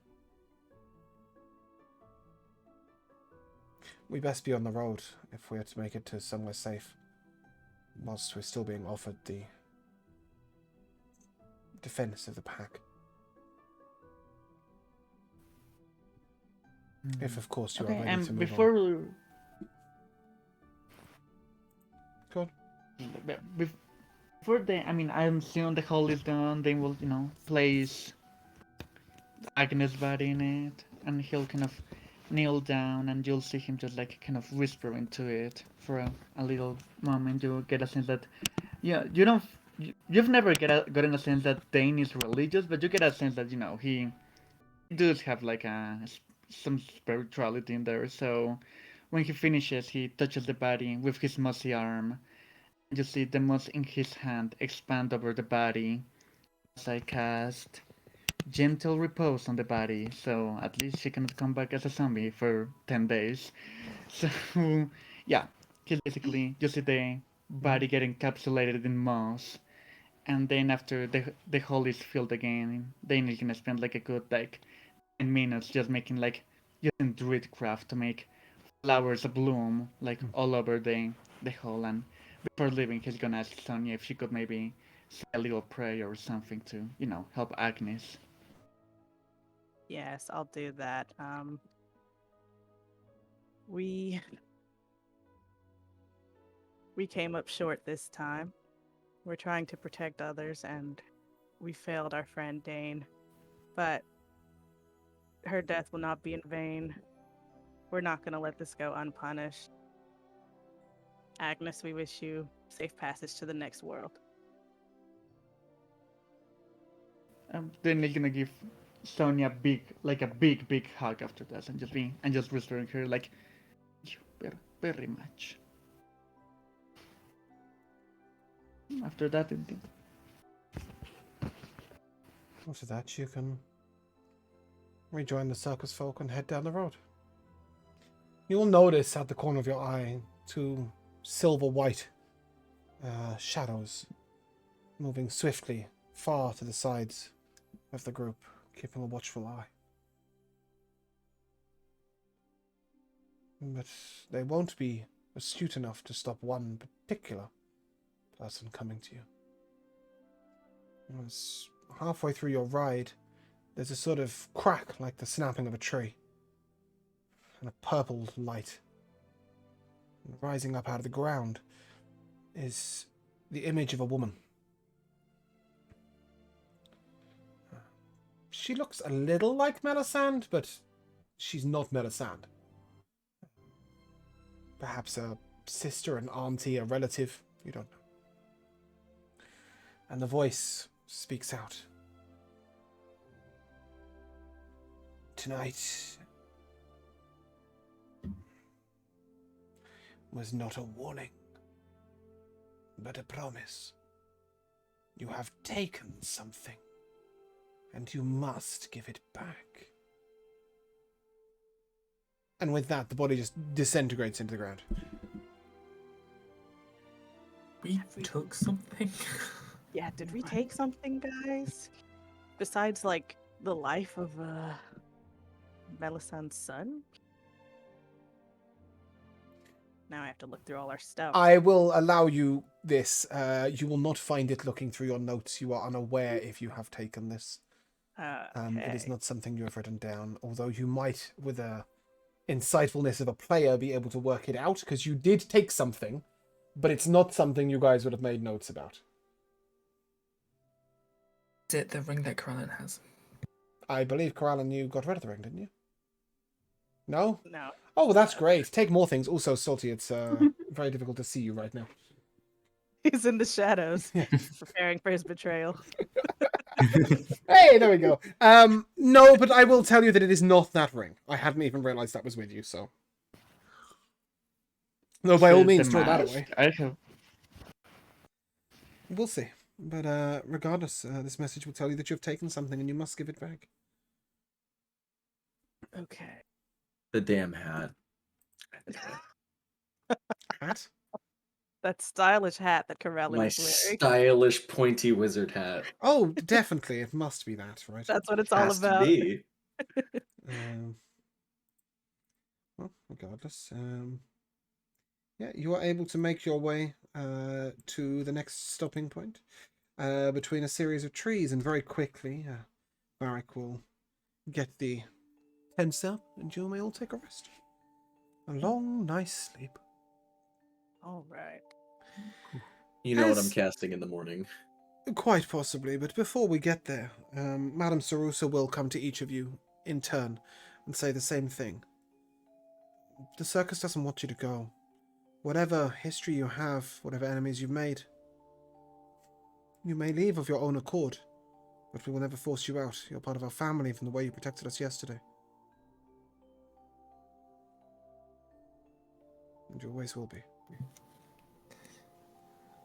That's think- very. Oh, sorry. Yeah, go on. We'll go Oh. one by one. Nico, go ahead. Go ahead. Nico. That's very kind of you, but I wouldn't want to put anyone else in danger for the Indeed. things that we do. And that's exactly why we welcome you, because of that wish. Sometimes we are put in danger because of Javis's past. Goodness help us all if Hex's wife comes after us. If in the past we've had troubles because of Nimprango's mistakes with the gnomes and the enemies he's made, hell, we've been accosted from every angle you can imagine, every beast you can imagine. And yet we survive as family because we stand together. And the next time that somebody comes and tries to take away your lives because of something you've done or someone you've protected, I can only imagine that it's because you've done something good or something right. It's not because you've done something wrong, because you've hurt anyone. You may bring some danger down upon us, but I don't think we'll be targeted any more than as collateral damage, and we are more than happy to take that risk. This You is may your be home. happy to take that risk, but I am not happy to put you up to the chopping block. Well, given the way you've defended us so far, I think we'll be safer with you around than not. But at the end of the day, it will be your decision. I hope your friends will disagree with you. And with that, we'll see how Solo Adventures of Nico Storm Chaser. we'll see how Sonia responds. I was going to say almost the same thing as Nico. Sonia's feeling pretty guilty, I think, that all this stuff has been happening definitely as a direct result of us traveling with them. Like, they probably would have had a safer trip if we weren't along, honestly.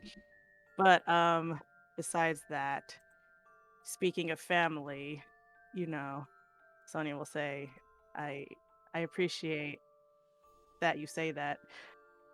I have family of my own back home, and seeing how dangerous it's getting, I can't just leave them unprotected. This much is true. all family matters. I just hope that we don't lose the protection of the wonderful Sonia and have comrades. Still be. I mean, it's a great offer. Being with you guys has been great. But I don't know that I can, abandon all my current responsibilities just yet. Indeed. Responsibilities are important. Well, I for one hope that you stay with us. Regardless.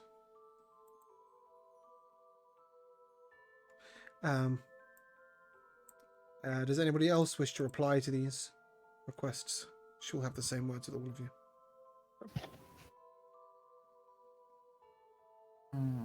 I mean, Dane is just like cry, like, I mean, he's not gonna be very responsive to most anything right now. He's probably just gonna be with biting night eyes, trying to fall asleep.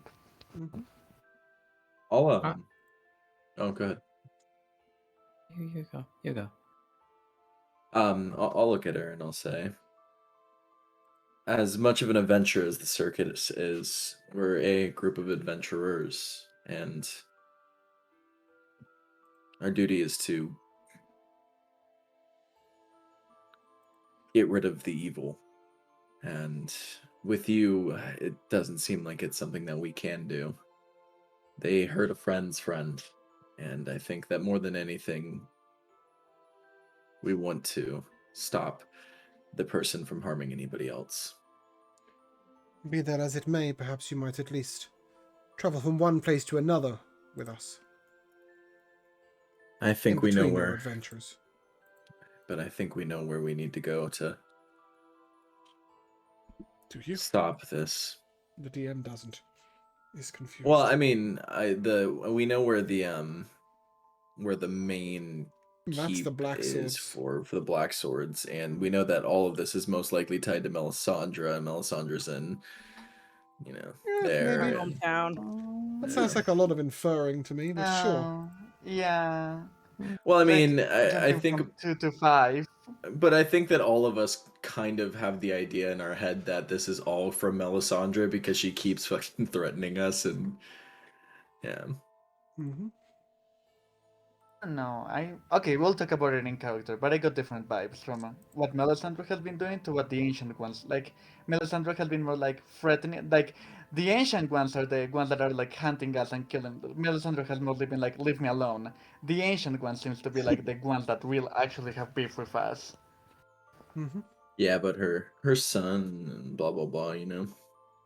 Well, Yeah, I mean, maybe she framed as a still, who knows? But yeah, I think the vibes are different. Like, I think there are two. There are two separate organizations. I think the vibes from what Melisandre does to what they're doing to us are a bit different right now.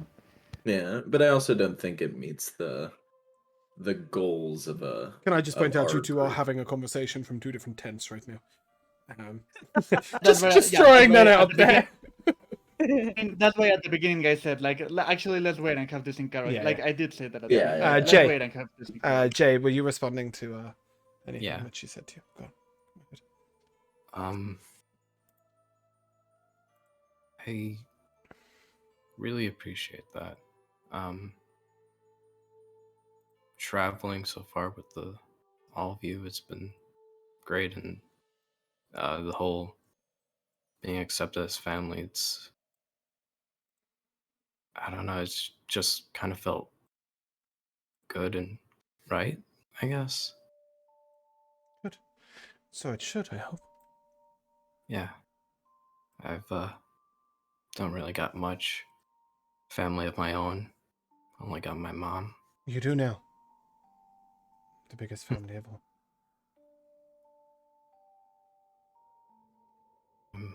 I'm very glad to hear that. And personally, I want to keep traveling with you guys and protecting you. Good. Well, then you shall. Was there anything my wish to respond to her as she invited you to stay on the road with them? You're muted. I agree that I agree that I want to I want to stay with you. Being a family is important and having one as well. And even Indeed. though I need to think about my own, I would love to stay with this one. We'd love to have you.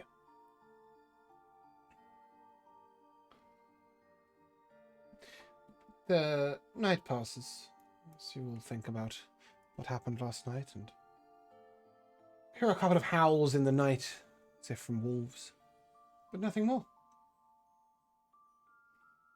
The following morning, as you are all breakfasting, Ramus Two Bellies, the most hungry of dwarves, comes over to you all and, "Hey, I got a friend in Draenor.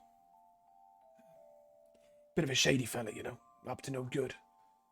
But, he knows his way round.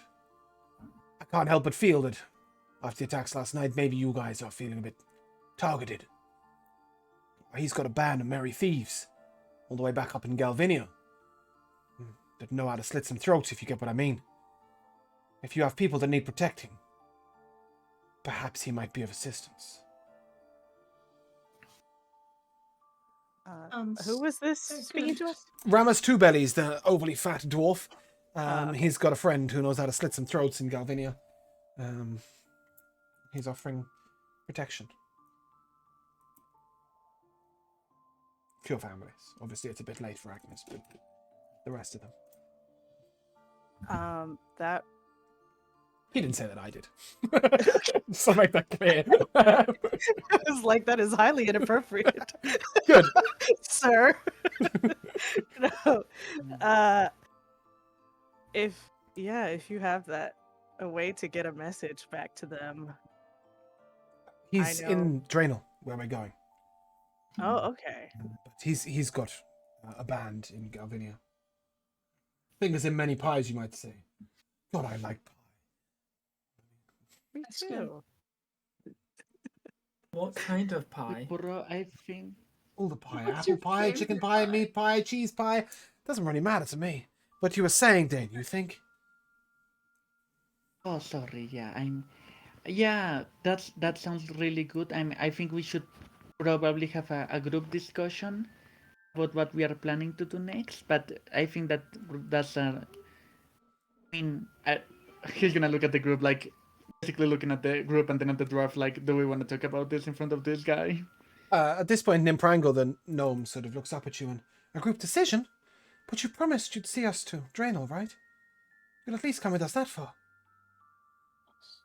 Yes. I mean, that's what I wanna do, but that is not up to me. We have to talk it A out. promise was made. It's a mission. We cannot just break our word. Yeah. We have Yeah. someone to find there anyway. There's no point in not going. I mean, I think we should go to Draenor and, do the Penelope. I mean, honestly, who knows? Maybe Penelope apparently is very strong, so finding her would probably be a good idea, especially if she can be dangerous but also possibly an ally. So I think we should still do that. And honestly, Draenor, like, I know Draenor is the capital, so it's mostly royal people, but it does have a large college of mages. Like,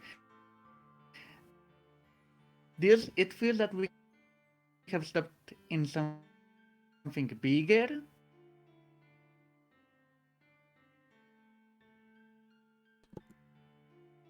Nimprangle sort of looks at you all and, "Well, you can at least delay your decision till then, right? Promises were made." We won't go back on our word. We will at the very least see you to Draenor. Precisely. And besides, the circus people probably know their way around Draenor, and we don't, so... That they we could be do! very I can useful. I can show you. I have. There's a wonderful tavern. The food comes out of the table. It's really quite exciting. It's my favorite, and I know the innkeeper there. Jekko's got all sorts of friends and family in the town. He used to live in Draenor. Believe it or not, he was a jester for the king. No. Yeah, he was. Good friends. Madame Sarusa turns to you all, and we might seem helpless, and indeed, when it comes to a fight on the road, we're not the most powerful. That's why we hire guards. But don't think for 1 minute that we're not a connected family. And we travel the whole of Kelaan. We have friends in every town and every city. Many of them are outcasts, left to the wayside and the roadside. But they are people that matter, that are important. We want to look after our own, like I said to you all separately last night. I know some of you don't want to bring danger to us, but trust me, we bring enough danger to ourselves, and enough dangerous protection. Now, be that as it is, we must be on our way. With that, Varric will collapse up the tents and summon the mounts. Gesture for you all to ride ahead slightly as you head on the next day. The next stop is a lovely little village called Marash. Don't worry, there are no strange dangers waiting there. Marash is a halfling village and a lovely one at that. They always make us oh so welcome. They refuse to pay less than a silver piece for their tickets, you know. Always very generous. It'll be a good show, and the setting is beautiful. Come, let's make our way down the road. All right. Well, I'll be casting aid, as I do, on Kelaan, Mai, and Corin. Nice. That's 5 HP, right? Yes. Speaking of Plus 5 to your castings, max. do we have a mage armor roll going on? Yeesh. Okay. Day 4, right? Mm-hmm. Yeah, it's still a D4, please. It's 4. Nice. That's 7 hours. Cool. Any other preparations for the day that we wish to make? I will buff up Nico's greatsword also, +1, with my Okay. Blessing of the Forge. Lovely. And today, the meal was most satisfying, prepared by the circus folk. In fact, it was so satisfying, it will provide you +1 to all your attributes. If you wish to make this happen quickly in your inventory, bear with me a second, I will tell you the item you can add, which you can put on and take off. Oh, come on, hurry up. That's +2. I believe it's temporal upgrade. It's got a URX before it. If you add that to your sheet, and you can click it on and off, it will give you a +1 to all your attributes. And that is the benefits of an excellent cook. And Ramus Two Bellies might eat for Mazrea, but my goodness, he can cook for it too. So, as you all begin to head on down the road, you are only a couple of hours in when Nico up the front, you begin to sense perhaps you're being watched. I'll take a perception check from Nico and Mai. So the two looking out on the road. You're looking for two different things, so I do need both scores, not just the highest. 17. Okay. Follow that up with a survival check, Nico, while Mai rolls. 13. Okay, Mai, you notice that there's... Oh, Tom, your mic's making a lot of feedback noises. You notice that there are some birds who seem to be scattering away from the trees as you guys are moving forwards. It's not particularly normal behavior for birds. If you point this out to Dane, I'll take a nature check from Dane. Survival check was, Nico? It was a 14. So you've noticed some tracks on the road in front of you that appear to be from heavy boots, perhaps iron boots. This usually means people in armor. But they are large, perhaps too big for your average human. Dane, your nature check? 16. 16. Yeah, you notice from the way the birds are acting that perhaps there is a boisterous group up ahead. Though none of you can hear anything. Can I try casting speak with animals to ask the birds what they say? Indeed. If you are able to get a bird's attention for long enough, you will hear only one word. Orcs.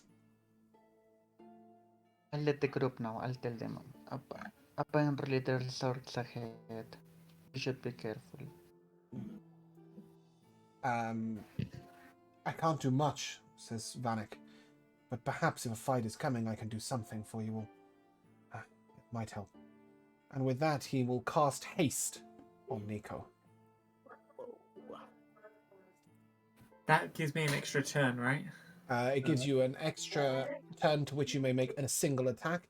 It also, so it doesn't give you an extra bonus action, it just gives you an extra action. And it will also give you +2 to armor class and an advantage on dexterity checks. And it will give you double movement speed. Is hasted not a... It's not. You can't add haste as a benefit on your character sheet. But regardless, that's what it does. You can just look it up. And sure enough, as you begin to make your way through the trees, you will see a group of orcs before you. And so I will ask you all to roll initiative, please. Oh boy. Okay. Okay, bear with me a second. I'm just trying to find our spiritual weapon counter, which is not up yet.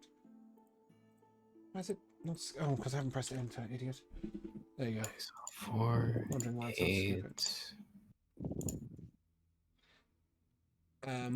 Your initiative? 16. It's rolling. Oh, okay. Done.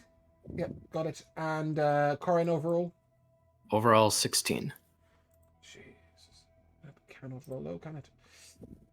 Despite your awareness and your noticing and your attention paying, you unfortunately will be surprised by the first attack. Maya, I don't know why I've decided that you are leading the group. I'm sorry, I'll pull you back. Ignore what I'm doing with all of you for now, because I'm about to move all of these counters simultaneously onto the road. There we go. Okay, and a goblin pulls out from behind the tree to your right. He's over here. And he's going to fire a short bow at Corin, who is upon Omar. Let me just make sure I'm rolling to everybody before I do this. Fantastic. Corin, that is a natural 19 for 23 to hit you, I'm afraid. Yeah, that Yeah, hits. that's a good way of leading out the fight, isn't it? And that is 4 piercing damage. Okay. Okay, you notice a red-skinned goblin, a little larger, holding a sword and a scepter, sort of make his way up to this corner here, but he remains behind the tree in partial cover. Another goblin pops its head out of this tree over here, and he will fire his short bow at Sonia. Sonia, that is a 16 to hit you. That hits. Okay. And that will deal 6 piercing damage. Speaking of which, Sonia, you're up, and your first roll on the d20 will be a natural 20, courtesy of Jack Dale, who has inspired you to great things this day. However, I don't think you can get anywhere close this turn. No. So perhaps a preparation turn. I mean, can I want to get close enough to throw my spiritual weapon at that. 60 boss. feet range, right?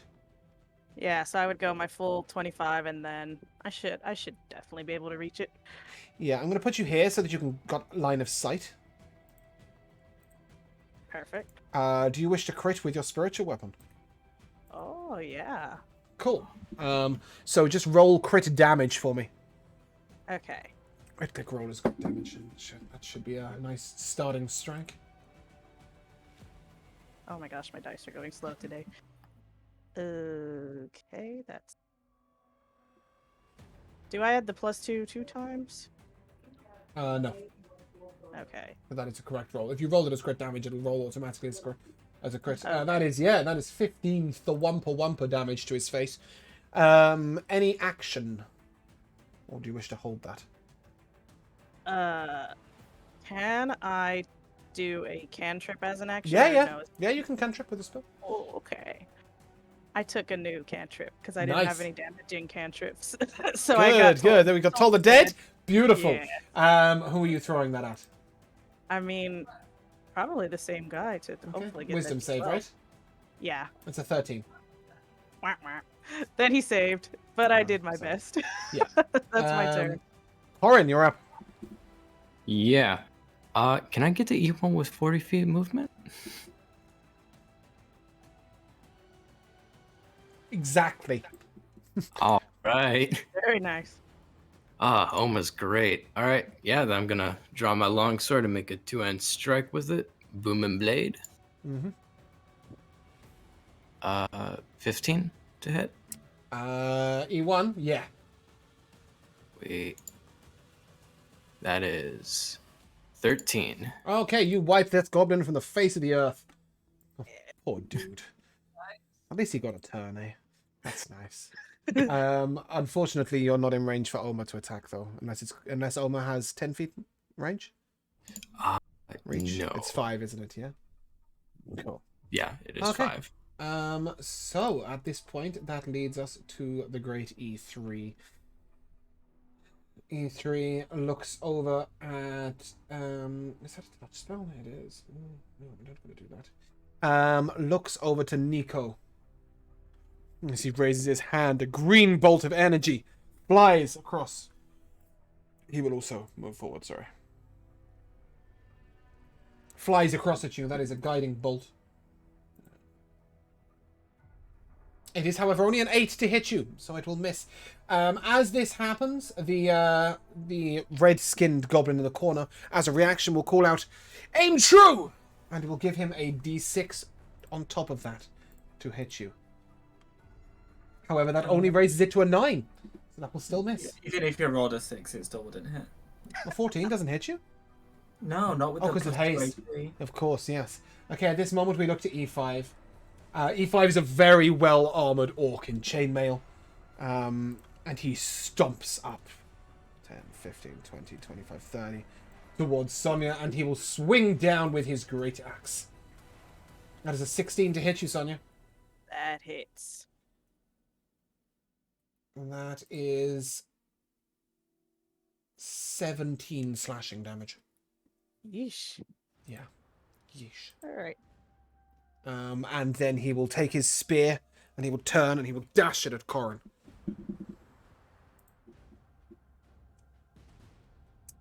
Corin, that's a dirty 20 to hit you.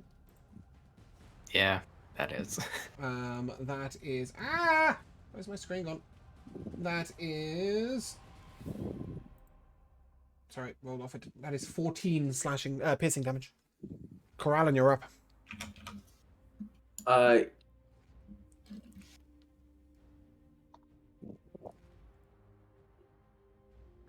Not too good. All right. Yeah, I'll gather 3 balls of fire into my hand, and I will launch all of them at E3. The first one is a 16 to hit. That'll hit. All right, that will be for 6 damage. Mm-hmm. The second one is a 20 to hit, dirty. Yeah. That is 3 damage. Mm-hmm. And the last one's a 22 to hit. Yep. For 6 damage. Nice. Decent hits. And I can't... Can I use a cantrip? Just not an offensive one, right? Well, Scorching Ray's a action, no? Yeah, but I do have bonus actions. But Oh, that's bonus okay. action cantrip? Depends on the nature of the cantrip.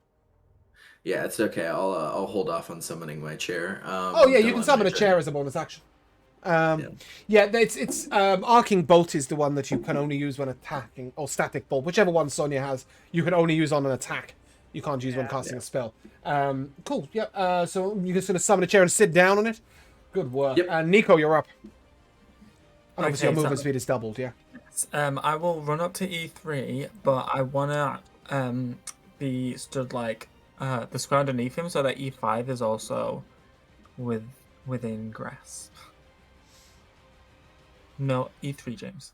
Oh yeah, there you go. Sorry, I'm watching on the stream. You're Sorry. not going to be able to hit E5 with 10 foot of range. You don't have 10 foot reach on your weapon, do you? I'm not talking about my weapon, bitch. They need to make dex saves. Oh, I see. Yes, okay, cool. As I withdraw my greatsword and my eyes crackle with lightning that then expands around me. It's a 19 and a 6. Okie dokie. That is 5 lightning damage. Okay. Do bear with me a that as you second. wish. Bear with me a second, I've got to make a con save. Oh, okay, I think he might be okay on his concentration check. Cool. Carry on. Okay, and then also, by the way, I do have a glaive, so I do have a reach weapon. You have a glaive? I do have a glaive. I picked it up Why? from a When? fight and then never got rid of it. Oh, okay. Yeah, cool. I was going to say, like, what? But no, you're going to be using your +1 silvered greatsword, Yes, right? yes. That might be a good idea. As you pull it out and it releases its light around you. Very... But No, no, it we're doesn't in actually, broad because it's... daylight. Yeah, it's not dark, is it? Sorry, I was thinking it was the nighttime, but it's not at all.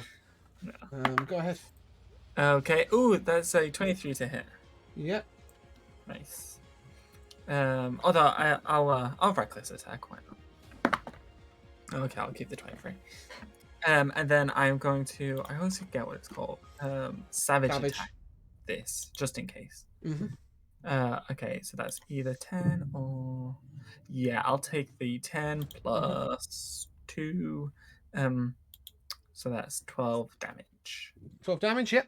Okay. And then that's the end of my turn. No, it's not. You have a second attack. Oh yeah, I'd like to use my second attack, please. Thought you might. Yep. I will yet again savage attack. You can't savage attack twice in a turn, but you can reckless attack twice in a turn. Okay, yeah, that's what I mean. Sorry. Thank God. So you can only roll 1 instance of damage, but you can roll twice to hit. Okay, yeah, good, because that was a nat 1. Okay, that's 19 to hit. That'll hit.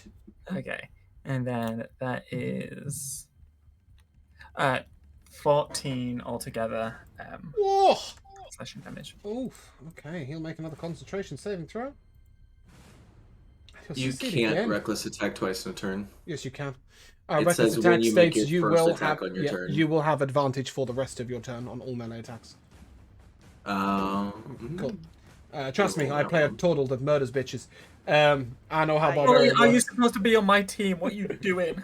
I just haven't been using that on a different character. No. When you reckless attack at the beginning of the turn, you gain advantage on all melee attacks for the rest of the turn. Nico, does that conclude your turn? Unless someone else wants to haste me, then yes. Yep. Dane, you're up. What the fuck? Is 10 the lowest initiative? Wow. I rolled like a beast. Dane, you're up. Yeah, okay. Sure, Sorry, I know you're very far away. No. I'm getting in the mindset of Dane, who is sad. No, not me. Yeah. I'm getting in the mindset of somebody who, And is having tough a rough anger. couple of days. Yep, and a lot of anger. So, oh god, the big boss behind the bush. There's no way I can get line of sight on him, is there? Nope. The fight is designed that way. Hmm. Sonya only managed it because she was at the front, and even then it was a stretch. Okay, in that case, I'll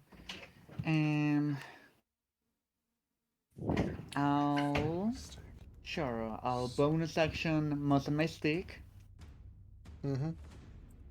and I'll go flank E3 with my good friend Nico. Yep. What's your movement speed? 30 feet. I think I should. 5, 10, Yep. 15, Absolutely fine. Yeah. Cool. And I'll try to kill him. Let's see. 13 probably misses. A 13 hits. Ooh, okay. This is the priestly And one that's- who was holding the staff, yeah? Okay. fire the and guiding that is bolt. 5 damage. Okay. And again, he shall make a concentration saving throw. Oh dear. Oh dear. There was a silvery light around E4 that has dissipated. Good. E4 who hit Sonya with the big great axe. Okay, does that conclude your turn, Dane? I action, bonus action, movement. Seems good to me. Yeah, you just yeah. Night eyes. Zane just pops him in the head really sadly, I guess. Naidas is gonna go and try to finish what Dane's was working on and try to kill E3. Yep.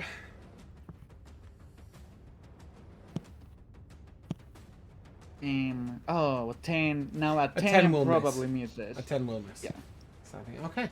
That leads us to the orc at E6. E5, sorry. E5 is going to hurl a javelin. He will hurl a javelin at Corin. That's a 12 to hit Corin. Nope. And then he will move up next to you. E6 will simply move up next to you. He will swing a great axe at you. That is a natural 1, unfortunately, and that will miss. Though, no, actually, do you know what? I think I'm going to give him advantage on that because he's flanking you. And that makes good sense to me. So yeah, why not? I've rolled the wrong damage, ignore that. That is a 24 to hit you. Yeah, that. Yeah. And that'll do 9 damage. That's more like it. Yeah, I could really use some healing. Yeah, cool. Maya, you're up. Well, Corn needs healing. You might need to get in range somewhat first. Yeah. This is my hit points. God. Okay. Oh no. Actually, in all fairness, you are in range if you're using healing word. Well, And that's a lovely tree you're currently got cover by. So I don't know if you want to stay behind said tree. I do want to heal him, Yeah, you can do that from where you are. but I also want to cast Dissonant Whispers, but I also want to cast Shatter. So I have a dilemma now. If you wish to cast Shadow, you would be capable of hitting Or as well. the boss and E6 together without I hitting would? anyone else. Yeah, as long as you can get in range. What's the range on Shadow? It's 10 feet. No, the range, not the radius. Oh, it's 60 feet, right? Yeah, you could easily do that. There's only 10 foot between them, and it's 10 foot radius, so it's a 20-foot circle. Okay. If you wish, you don't have to. You by all means heal Corin. He seems like he's having a bad day, but you know, it's totally up to you. Listen, I've been waiting so long at this turn. I'm sorry. You're gonna cast Shadow, aren't you? I'm gonna cast Shatter. Good girl. Okay. Let's see. We've got the boss is going to make his con save. He gets a +2 to it, but rolls a natural 1, so that's a 3. And that doesn't pass. E6 con save. That's a 9. Trying to work out if there's a way. No, there's no way you can do it without hitting Corin to hit E5. So yeah, just E6 and the boss. They both failed miserably. Please give me your damage. 16. Okay, E6 is wiped from the face of the earth as the large sound rings out and his ears shatter and you see blood running out his eyes as he falls to the ground next to Corin. The boss, as we are calling him, he is severely wounded by this blow. Does that conclude your turn? Yes, but I will inspire Nico because I feel like that's the right thing to do. Yep. Sounds good to me. And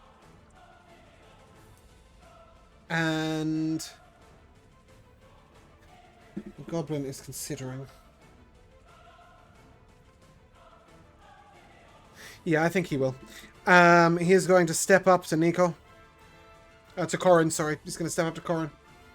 And he is going to draw his greatsword. I have a mount he could attack. That's a 23 to hit you. Oh no. Yeah, okay. Yeah, that hits. Corin, that is 21 damage. Oh my god. Dear God. I think I'm down. I think you might be down too. At least you can go down with the happy in the knowledge that even if Mai had have healed you at the 2nd level, you were still on the floor. Realistically, she made the right decision. E2 pops out from behind the tree. Boo! Pops an arrow out at Dane. Oh, hold on. Sorry. No. E2 does not do that because the boss is still going.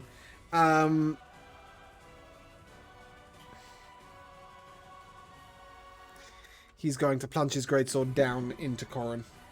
Hey. Corin, that is stop 2 that. death saves failed as he attempts to finish the kill. Now we'll pew an arrow out at Sonia. At Sonia, at Dane. Sorry, Sonia. Don't know why I've suddenly decided to target you. Dane, that's a 14 to hit you. Nope. Okay, lovely. The goblin is yet to hit anyone. Sonia, you're up. Good God. All right. First of all, I'm gonna healing word for Corin. I will do it at the 2nd level. Because I'm really good at rolling badly. So he's up for 7. Mm-hmm. I'm up. Okay. And then I will smack at this guy right in front of me with my not great sword, gosh, warhammer. All this great sword talk. Here. 12. Yep. Sorry. That's big dude, right? Whoever's next to me, E4. I think he was the Yeah. armored one. Sorry, yeah, he's the big armored dude. That does not hit. No. Well, Is it not you that had Bardic Inspiration, or was that Nico? that's Nico. Sorry. Afraid that would miss. But at least Corin's not dead. Corin's not dead. Yeah. And that's my turn. Cool. Okay. Corin, you're alive. Shock I'm horror. alive. What do you want to do? Holy shit. I will say the guy who plunged his greatsword into your near-dead body is very wounded. Finish the Oh. fight. Yeah. That's what Sonya says. She lifts you up. And since I went down, I'm not on Om anymore, am I? No, you were knocked off, but you're next to. Okay. You can use half your movement speed to remount if you wish. Nah. Not yet. If you wish to flank with Omo, that's an option. Yeah. That is the idea. Yeah, okay, bear with me a second. I never have an Omar counter ready. Oh my god, Omar's grown in size. There we go. So yeah, flanking. Cool. Go ahead. Yeah, and I'm gonna just full on should have aimed for the head. Just strike this guy. Mm-hmm. 18 to hit. That'll hit. Woo. 10 slashing. Beautiful. As your sword takes him in the throat, he falls to the ground dead. If only he was the boss. And then, yeah, you can turn and do something with E5, or are you going to run? Yeah, I'll turn to E5. I'm like, that's how you aim for a head? Almost sick him. Okay. Oma is not flanking him because you're attacking at a different angle. So just a Right. straight roll for Oma.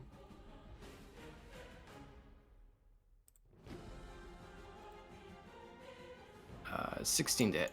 Yeah, that'll hit. Dealing 6 force. Fair enough. Does that conclude your turn? Yes. Okay.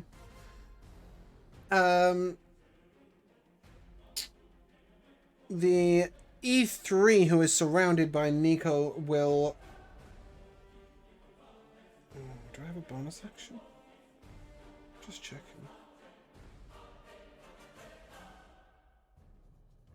He doesn't. In that case, he will claw wildly at everybody around him.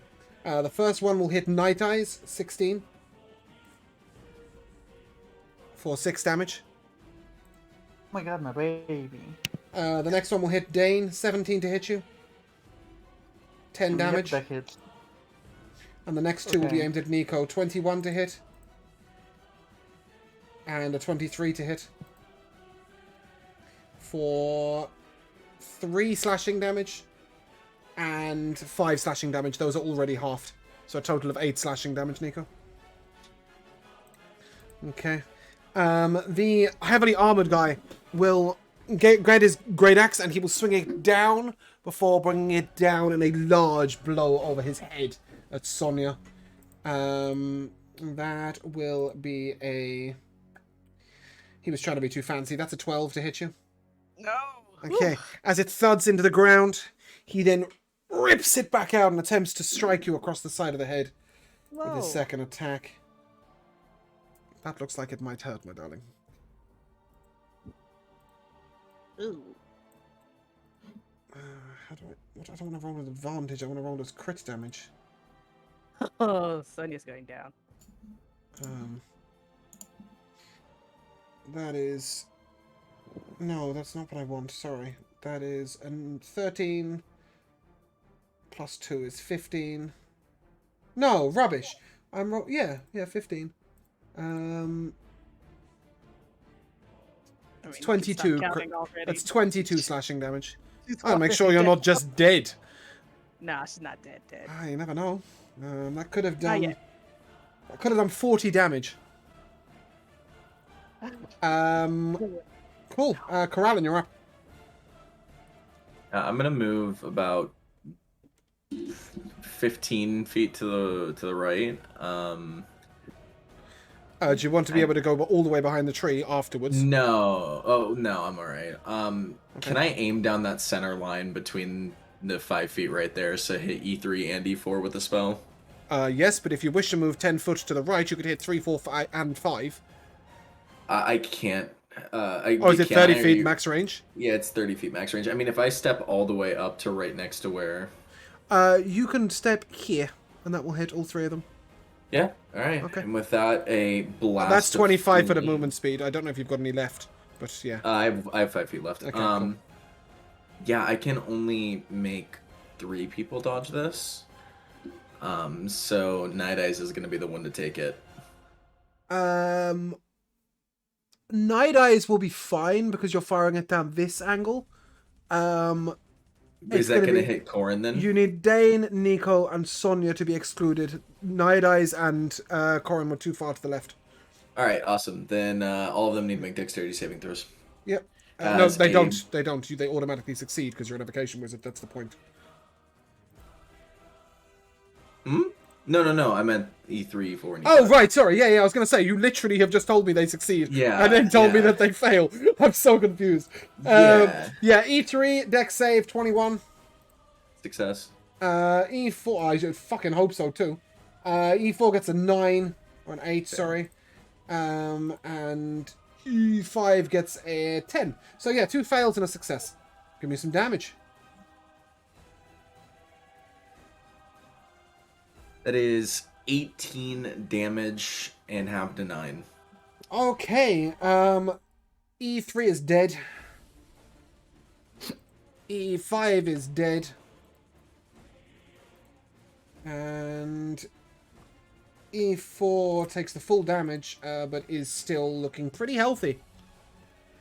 And I'm going to summon my chair back underneath me and swivel in a circle. Okay. Cool. Nico, you're up. Okay, so was that 9 fire damage? Not to you. Oh. I thought He's an evocation wizard. He can sculpt spells. He can make sure that you succeed. Yeah, but isn't it succeed just half? No, Makes it on a success, it takes 0. yeah. He basically makes you immune to the effects of his AoE. Okay, right. That's what evocation wizard does. Are you stepping up to E4? Yeah, I guess so. Okay, cool. Please go ahead. He needs to make a dex save as another shockwave of lightning ripples out of Nico. Are you sure you wish to do that? As I would assume. Can you choose?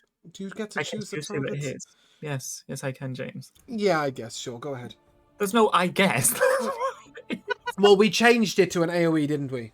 Yeah, but But I guess we we'll changed still so keep it that as would yeah. It would hit still be all everybody the within range. enemies. Yep, but it's a you- 14. It's a 14. Okay, that is just about a pass. Yep. And that is 4 lightning damage. So he takes 2. Yeah. Yes. Cool. Okay. Okay, and then I will slash at him with my great sword. Jesus Christ. That's a nat 20. Okay. You need to make a strength check for me, please. Or Oh, athletics. Sorry, athletics check. Don't worry, you're contesting a 6. That's a 23. Yeah. Okay. He attempts to hold his hand out and block your blow, but his wrist breaks as the axe crunches through it. I am going to savage attack that crit damage. Okay, yeah, I'll keep it. That's So that's 21, yeah? 21 slashing damage. Nice. Yes. And then I guess if he's somehow survived that, I'll attack He's again. beginning to look slightly wounded. Okay. I will attack again. Mhm. Okay. That's better. That's a dirty 20. That'll hit. Great. And that is 12 damage altogether. Okay. He looks at you and... Cracked Tusk Clan, no surrender! And he will flick a dagger out, hitting Dane. I will say, I think you confuse me for someone who gives a fuck. Dane, you'll take 2 piercing damage, courtesy of Jack Dale. Welcome back, Jack. It's nice to see you again. It's a Twitch chat redemption. Okay, then just looks at him, looks at the ogre like, I'm not even there! He threw it out. He threw it out, just magically hit you on the side of the head. Dane, you're up. Please bear in mind that Sonia is unconscious on the floor. It's your turn. No, you know me, I always take that into account. Yeah, Jane is really just not feeling it right now. You have enough movement to, okay, I'll go to, Dane will like center to just, and flank with Nico, E4, and be next to Sonia. Yep. Then he's just gonna look down at Sonia's unconscious body, like, no, he's a little, you know how Dane is, he tends to be really emotional, but at this moment, at first he isn't, as he looks at Sonia's unconscious body, and then he's gonna be like, come on, I really can't lose you too, and I'm gonna use Healing Word, 2nd level, so let me see. Oh no, that's Cure Wounds, ignore this, ignore that roll, that was the wrong spell. Healing Word is this one. And Sonia gets back 9 hit points. Yay.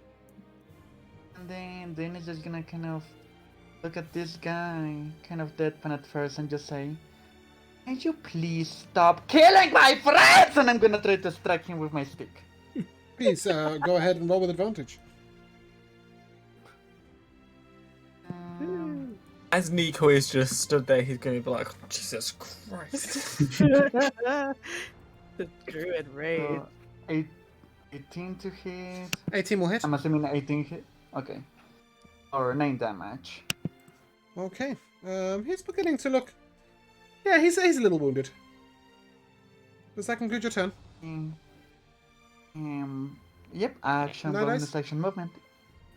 And Night Eyes. Seeing Dane Druid Rage, he's gonna get excited. This is his favorite version of Dane, so yeah, he's gonna go and try to kill this guy too. And... oh my god, why are you being weird? Sorry, give me a moment, I don't know, this is being weird. Come on, come on, come on. Okay, there we go. Boom, boom, boom, boom. Nidus gets advantage because of all of us. We're literally just making a friendship circle. That's a 9. A 9 probably misses. A 9 will miss. Oh. Oh, Nidus, Does that my conclude baby. his turn? And that was full damage too. Cool. Oh, well, And- tragic. Mai, you're up. Muted. Okay, let's go. Fuck. Yeah, what shall I do? I guess everyone's surrounding E4, but no one's talking about with E2. How far away is he from where I'm standing right now? E2? Yeah. 50 foot. Alright, I'm gonna...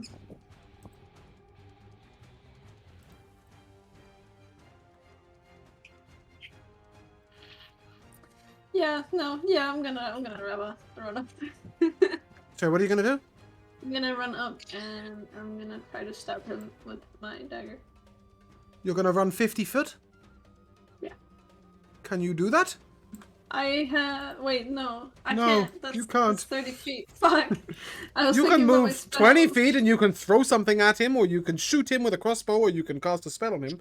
But I'm afraid you cannot walk up and stab him. I'll move half the You- distance, which is Yeah. 30 feet. Yeah. Throw my dagger at You're him. gonna throw a dagger at him. Go ahead. You may roll with advantage because Jack likes you. Thank you, Jack. I guess. that's. Oh boy.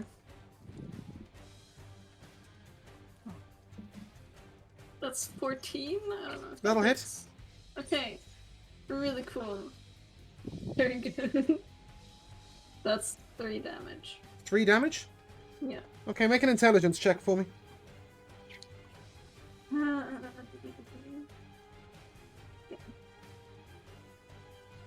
That's 3. A 3? Yeah, you picked out the wrong dagger, unfortunately. You threw the Blake dagger. And you arrive right next to him. Looking very surprised, not realizing you pulled out the wrong dagger. And that will... he will then slash out at you with his short sword, his scimitar, as you arrive. That's a 9 to hit you. Yeah, that won't hit me. Sonia, you're up. Okay. I'm back at it. I'm gonna try again to Warhammer this guy after he disrespected me with that huge hit. Yep. With advantage. Now all my friends are here. 18. That will hit.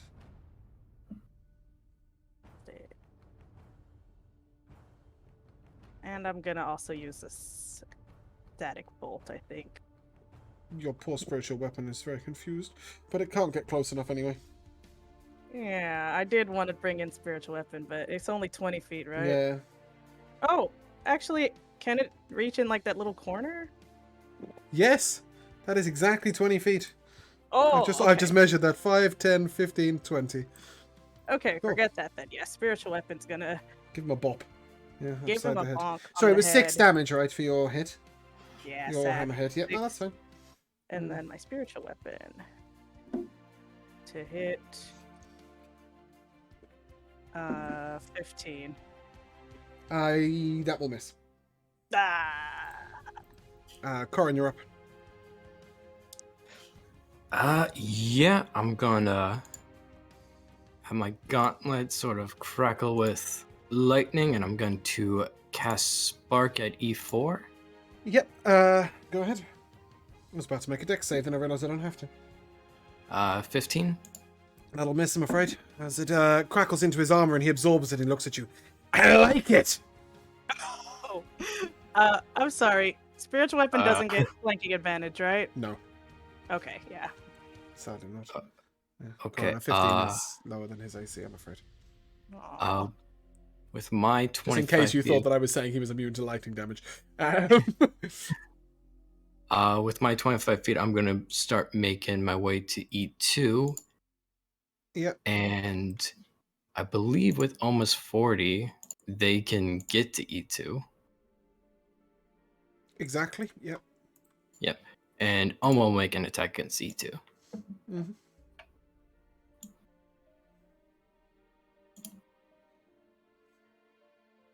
Ooh, dirty 20. That'll hit. Poor little goblin. 5 force. Yeah, as Omar chomps down upon his head, they just decimate him. The goblin is dead. Does that conclude your turn? Yeah, as Oma does that, it'll look at my go to make a ferocious roar and just At this point, the large armored orc will look around you all. Enough! It ends here. He leaps and makes a wild swing round in a circle. Which is just cool, I think. The first one is an 8 to hit each of you, which I'm assuming misses everybody. The second one is an 18 to hit you all, as he goes the whole way round. Does an 18 miss anyone here? He's only hitting the 3 of you. He can't get night eyes in this. That's a semicircle attack.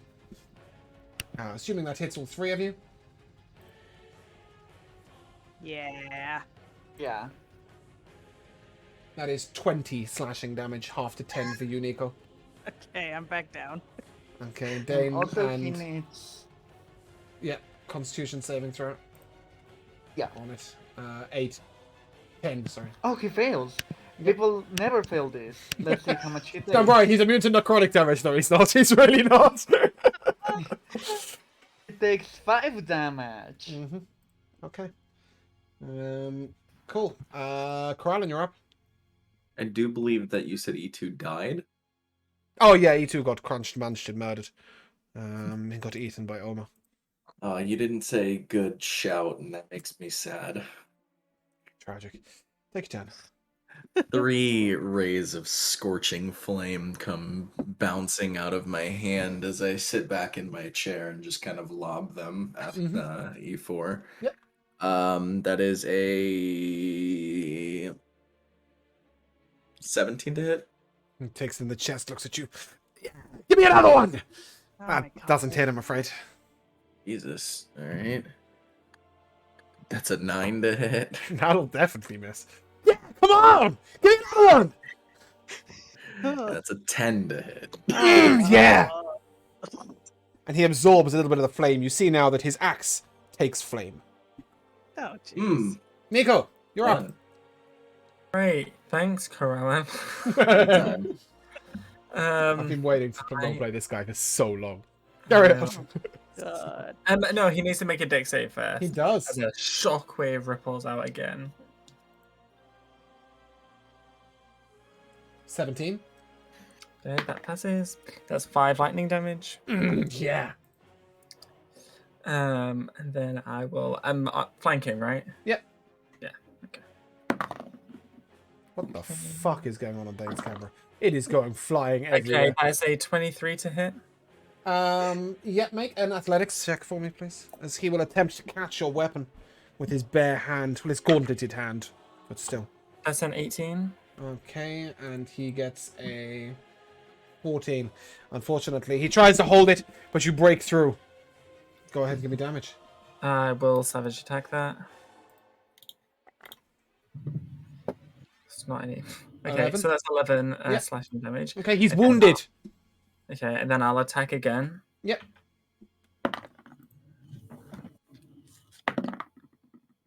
Okay, and that would be a 22 to hit. That'll hit. And that is 12 slashing damage altogether. Oof, that one hurts, son. Dane, you're up. Okay, as a bonus action, after that big hit, Dane was already raging. Now he just Yep. and Went his for it. eyes start shining green as his moss spreads all over his body as I become a mossy boy. Hiya. That's a bonus action, and then as my action, I'll extend my hand and my mushrooms will explode in his face as he has to make a Constitution saving throw.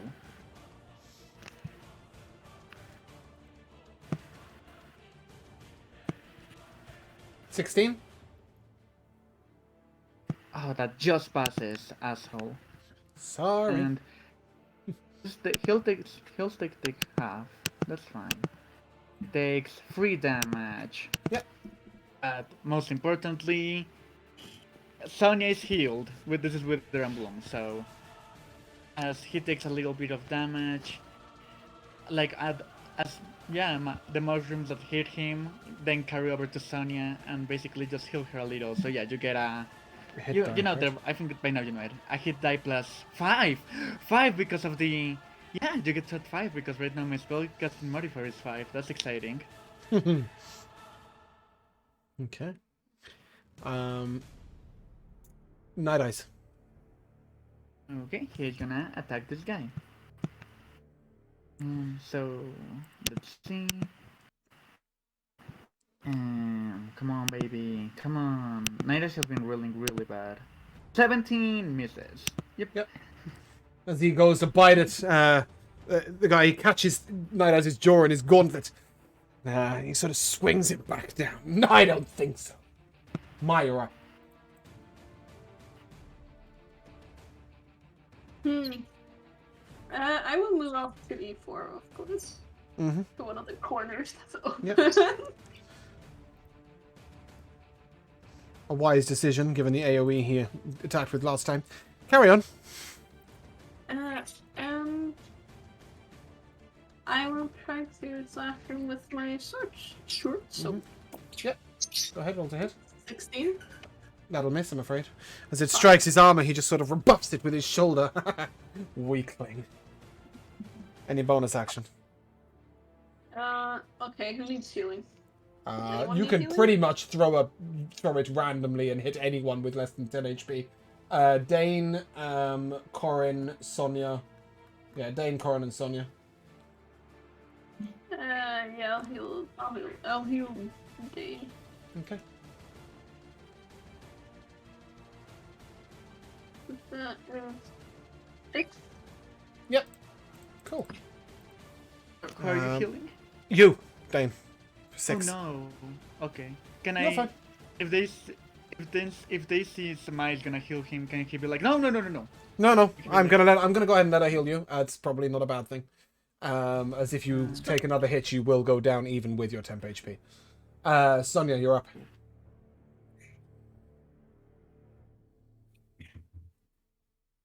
Muted.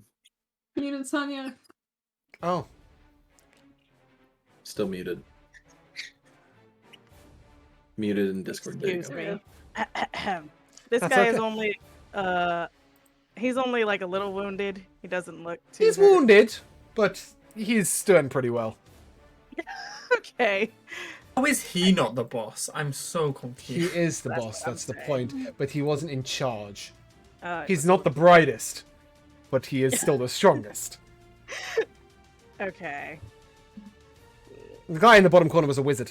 That's why he got crunched so quickly. You guys closed 80 foot of distance in like no time at all and just murdered him. It's not my fault. There was a priest as Yeah. well, but you guys massacred him. So, I don't know, I need to start giving people more HP. Anyway, Sonia, go ahead. Well, this might have been helpful earlier, but I'm gonna cast Bless. To hopefully we can stop missing on his hits so many times. Mm-hmm. So I will bless Nico. It's 3 people: Nico, myself, and Dane. Yep. Nico, you and And Dane. then- Very good. Spiritual weapon will try again to hit. Yep. Gonna roll over here.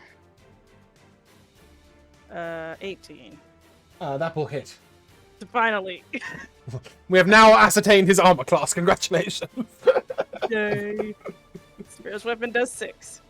Cool. It's force damage, right? Yeah. Okay. He sort of shrugs and looks at you. Priestly one. Corin, you're up. All right. I am gonna take out my my little sling. I'm gonna pick up a little rock, pull it back, and cast catapult. Yep. So he needs to make a dex save. He will do so, and he will get a 2. That's good, isn't it? For a 3. Ooh. Very nice. So catapult does. Gosh, this one's spinning. 12. Nice. 12 bludgeoning. Yeah, okay. Any bonus action? I'll have Oma move up next to Night Eyes. Mm-hmm. They shall make an attack.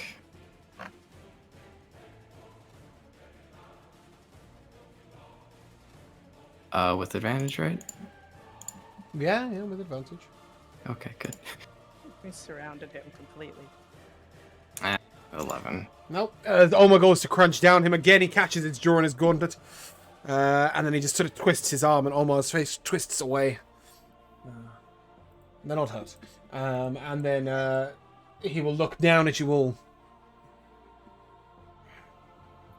Find me the albino. What? Hand over the albino. Why? What do you want with him? The master wants him.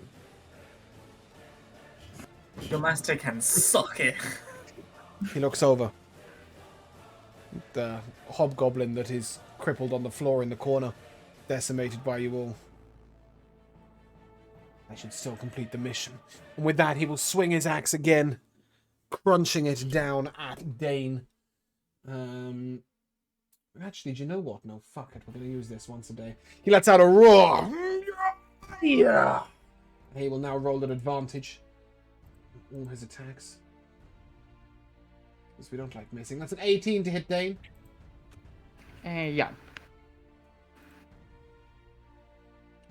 11 slashing damage. Okay.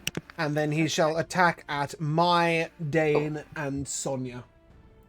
So he needs to make his Constitution saving. Yep, he will do that in a second. That's a 14 on the con save.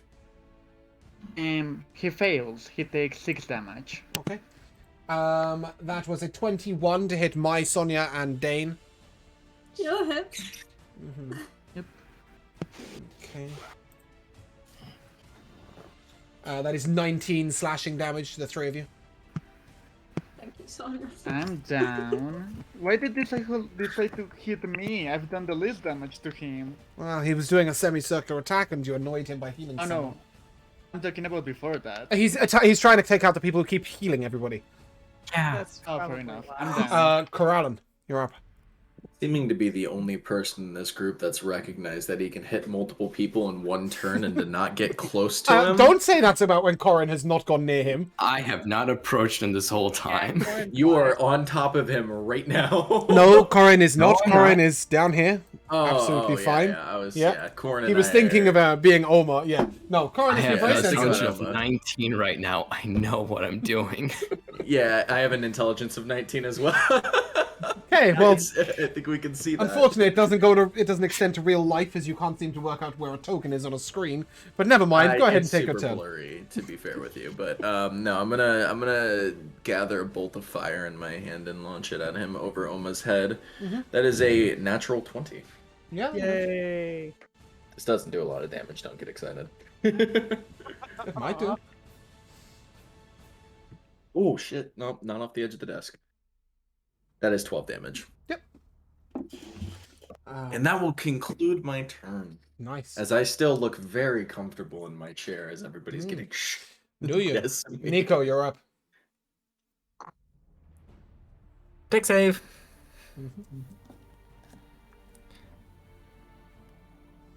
16. Okay, that passes. That's 6 lightning damage. Yep. And then I will slash. Mhm. That's a 19 to hit. Yep. Okie dokie. And that's 15 slashing damage. Yep. And then I shall roll again. That's a dirty 20 to hit. Make an athletics check. That's a 23. Yeah, you got a 10. Carry on. Okay. It's such a Why shame are that these- ability has. Why are these people who are trying to grab my sword as I'm hitting them not taking anything from it? They are. He's taking the hit. He failed. Still. He's trying to grab your wrist as you're slashing down. He's just not strong Oh, enough right I now. thought he was trying to grab the sword. He did once try to grab the sword when you rolled a nat 20, which is why he broke his left wrist. And can still attack without like disadvantage. He's determined. No. I feel like determined. No, he's attacking with his right hand. Ah! He's attacking with his right hand. He's grappling you with his left hand. Anyway, You're carry on. telling me when he cleaved with one hand. He's spun. Imagine if it was a With one two-handed broken attack. hand. Imagine he had a great axe instead of a battle axe. Then you'd be in trouble. Jesus. Right, carry on. Alright. That's fine. And that is 16 slashing. Please describe his grisly demise. Dang, Nico. Okay, so Nico like lets out a scream as lightning like reverberates around him as he like cleaves down, slicing this guy who once was laughing at us directly in the middle, and his face just goes before like half of his body and the other half like splits and falls to one side. Nice. Beautiful. Cool. And, with that, the battle is complete. As you look down at his body, if you make your way over to the hobgoblin, you will see a note clutched in his hand. This note is a picture of Yelk. And it's a bounty from a city. It says 1,000 gold pieces to anybody who brings Yelk. Consumed the princess's mind. Say what now? I'm sorry, bounty is from- who? the bounty is from the bounty is from Draenor, and apparently he consumed her mind. Uh-oh. We sure we want to go here now? We haven't. Regardless, you may also receive 19 silver pieces, 26 copper pieces, a short bow, and a staff of the Python. I will put those all in chat. Oh, Corin got excited. I think someone wants the staff. Who wants it? Is it Corin? Corin, It's yeah. Corin wants. I don't see anybody else wanting it, so you should be fine. I mean, I'm sorry, okay. I just got really excited can't- because he now can't both use my it. Saturday campaigns will have it, but I He can't can't use it. use That's it, right. yeah. That's right. Shh. Only Dane can. I think it's a druid only stuff. Yay! Staff. Regardless, yeah, congratulations. And afterwards, Madame Sarusa comes over. She lays her hands down upon Sonia and Dane, giving them each 5 HP. And again, you protect us. See, how would we cope without you? Any idea what they wanted? Who was the one who found the bounty? Nico. Is that Nico? Nico, you're gonna tell her? What, tell these guys about the No, bounty? Madame Sarusa has asked you. Oh, yeah. Have you any idea why they? What they Yeah, wanted? I'll give her the probably drenched in blood, soggy piece of paper. She looks at it. Oh, There you go. I hadn't meant for you to find out like this. I should have told you from the start. Like I said, sometimes we bring our own troubles upon us. Yolk didn't mean to. The princess is very beautiful. He was awestruck in her presence when she came to the circus last year. He professed his love a little forcefully. His mental powers are sometimes more than he realizes. We got him out as soon as we could. It wasn't intentional. He was very apologetic. When we perform in Draenor, he will not be performing with us. He'll be hidden. But she looks at it. That's a lot of money. Some might be tempted. But I trust, given the way that you've acted, you wouldn't be. You have all seen the bounty at this point, so yes, Dane, if you wish to respond, go ahead. Yeah, I don't think I understand what is being wrongfully persecuted. I think your secret is safe with us, but I mean this the most respectfully way possible, but shouldn't maybe Jelk seek help trying to control his abilities? I understand it isn't his fault, but if he has this great power, it might be worth considering, finding somebody that can. We seek help in every village and town we go to, but as yet we have discovered nobody with the psionic powers that he has. In fact, most people don't even understand psionic powers. We haven't found anybody who could help him or treat him. Recently heard of this college of mages that works with psionics, right, guys? Have you tried there? You haven't been told of a college of mages that works with psionics. I'm sorry, I think you've got the wrong end there. The college of mages in the east may know of psionics. The only people you know that practice psionics were the Drow house. I probably wouldn't send Yelk there. He might get turned into a We know mushroom or of this something. Drow queen. She seems really. We know. Oh, Right. no. Then forget it. Yeah, unfortunately. But it might pique Corallan's interest to know that what Yelk is doing is psionic magic. Nevertheless, she turns to you and, well, I thank you for your assurances. Anyway, let's get to Marsham. It's a lovely village. You've done well on the road. Here, Ramus has cooked up a soup, hopefully. Might make you feel a bit better. You may all have the benefits of a short rest. Enjoy your soup. But it's fairly irrelevant because I'm going to fast forward us in time to the evening of the circus. Again, she sends Dane and Mai out to purchase tickets. Kelaan and Corin will be asked to assist in setting up the tents and stage. And Sonia and Nico will again be asked to guard the door. Again, the evening begins with a wonderful little introduction from Madame Sarusa. And standing at the very front of the stage, you see the excellent... sorry, I'm on the wrong page. I've looked down for a name and it isn't there. The excellent Armando Devanche begins to juggle. And he calls for volunteers. He looks out over the stage, and eventually he points at Mai and at Corin. Come on up! Come on up, volunteers! Come on up! I walk up with Corin. Excellent. Now, if I may place one of you over here, and he puts you, Mai, against a board that looks like it's made of cork. On the other side, Corin, he puts a ring around you and suspends you in the middle using the Maestro Vanix levitation spell. At this point, he lights the ring on fire all around you. And Javas Fleck comes out and quickly 8 daggers surround Mai's head perfectly in the shape of her face. He then takes out a lyre and hands it to you. And he whispers, "Go on, play." And as Mai begins to play, give me a performance check, Mai. Yes. Well, me doing this, can I try to hype the crowd up? Can I be like, is that the amazing Mai? I've heard that she's the best singer in the world. Oh my goodness, we're so lucky. I cannot believe this is happening in my lifetime. Yeah, I'm trying to hype up the crowd. Yeah, and you go ahead. Wait, fuck. Wait, fuck. That's not a good roll. Don't Okay, give me a yeah, wait, fuck roll. It's 22. 22. Yeah, as you begin to play your lyre, and the circus theme that we're currently hearing is playing.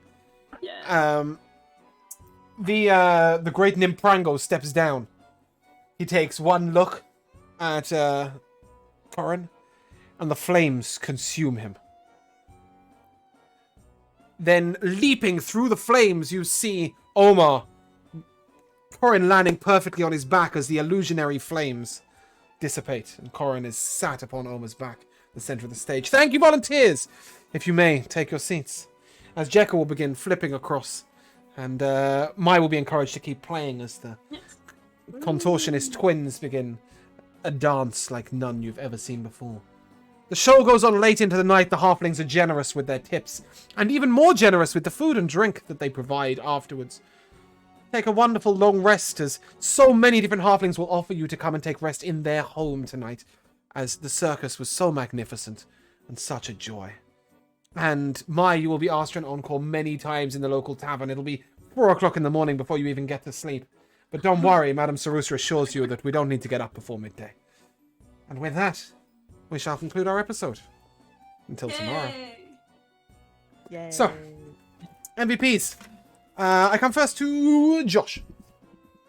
Okay, so my MVP is going to be when Sonia was asked if she was a wizard, and her response was, "Oh God, no!"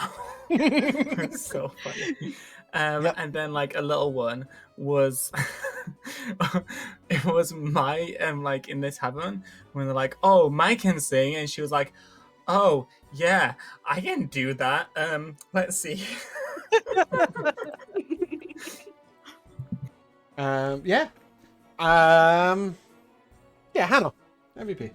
My MVP is probably also one of Sonia's many things. Of saying that, God no, I'm not a wizard. And then just seeing how Kelan's like appalled. Listen, she says, "Have you seen these arms? There's no way I'm a wizard." Yep. Yeah. But I also really like how Oscar keeps playing into Kelan and him being sassy fucking noble that we all hate.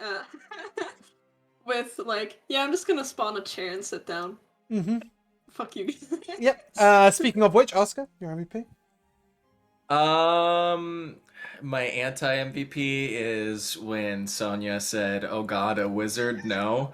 My MVP would have to go to the Blink Dagger and our bard forgetting that they have a crossbow continually. No, as she doesn't they forget. keep She going. chooses. I know I have a crossbow. I just As like she- my Doesn't dagger like is it. better. Yeah. As she continues to put herself in harm's way time and time again with probably like a 12 AC. And yet, Yes. she didn't go down, whereas the rest of them did. So, Oh. 50-50s. Speaking of people that went down, Sonia, you had a nice time on the floor. How was Michaela, your MVP? Down. My MVP is when, well, earlier when Dane and Mai were giving out tickets, and then just now Dane consistently being Mai's hype man. Like every time she's performing, he is getting the crowd riled up, and she's clearly like uncomfortable and not ready to put on the show, but he won't be stopped. Yeah. No, definitely. Speaking of hype men, Dane, your MVP. Yeah, I really like the little moment when both Sonia and May came to, like, when, you know, Dane found the head of his mentor. I really like that. I think that was a sweet moment. I'm very encouraged for both of them. You know, Dane got really close to May this session, and, you know, Sonia was it's always been great, like, really nice. And, okay, something I found really funny was Corin, when he went to talk with the major, you know, and he was like, "No, you may not stay the night. Go!" And Karen was like, "Sure," and just left because, you know, it was so mysterious and there was like no follow-up questions, no like intrigue of why. No, he's just like, "Okay, bye." Yep. And he goes. Like, there was, I don't know, I found it was so funny. He was so overly mysterious, like, "Yeah, no, that won't do, that won't do." And he was like, no, don't worry, I don't care, bye. Yep, And no, I agree. I really loved that. Speaking of which, Corin, Jay, your MVP. Sonya for the for the wizard comment, because that was just so funny. I mean, Kelaan also just any chance he had, just bonus action chair. Yep, I can agree. Yeah, I definitely I had a really enjoyable episode. Thank you very much, Corin, for your one strength check. It was designed obviously for you to get bound up and held against the wall. It was a very high DC, just in case. You didn't need me to make it a high DC. You performed admirably in the time. Thank you very much. And then I love the bit where Nico put his hand on Corin's shoulder and was like, "Are you okay?" And he was like, "Yeah, he was just pulling out entrails. Good times." That gave me a proper little chuckle. But my overall MVP, and for which you may take inspiration, was the burial of Anya's and the prayer, and just the whole thing was just beautiful. But DM inspiration to Dane, that was some real quality role playing. I really enjoyed that, so thank you very much. But shout out to Sonia for the prayer. It was brilliant.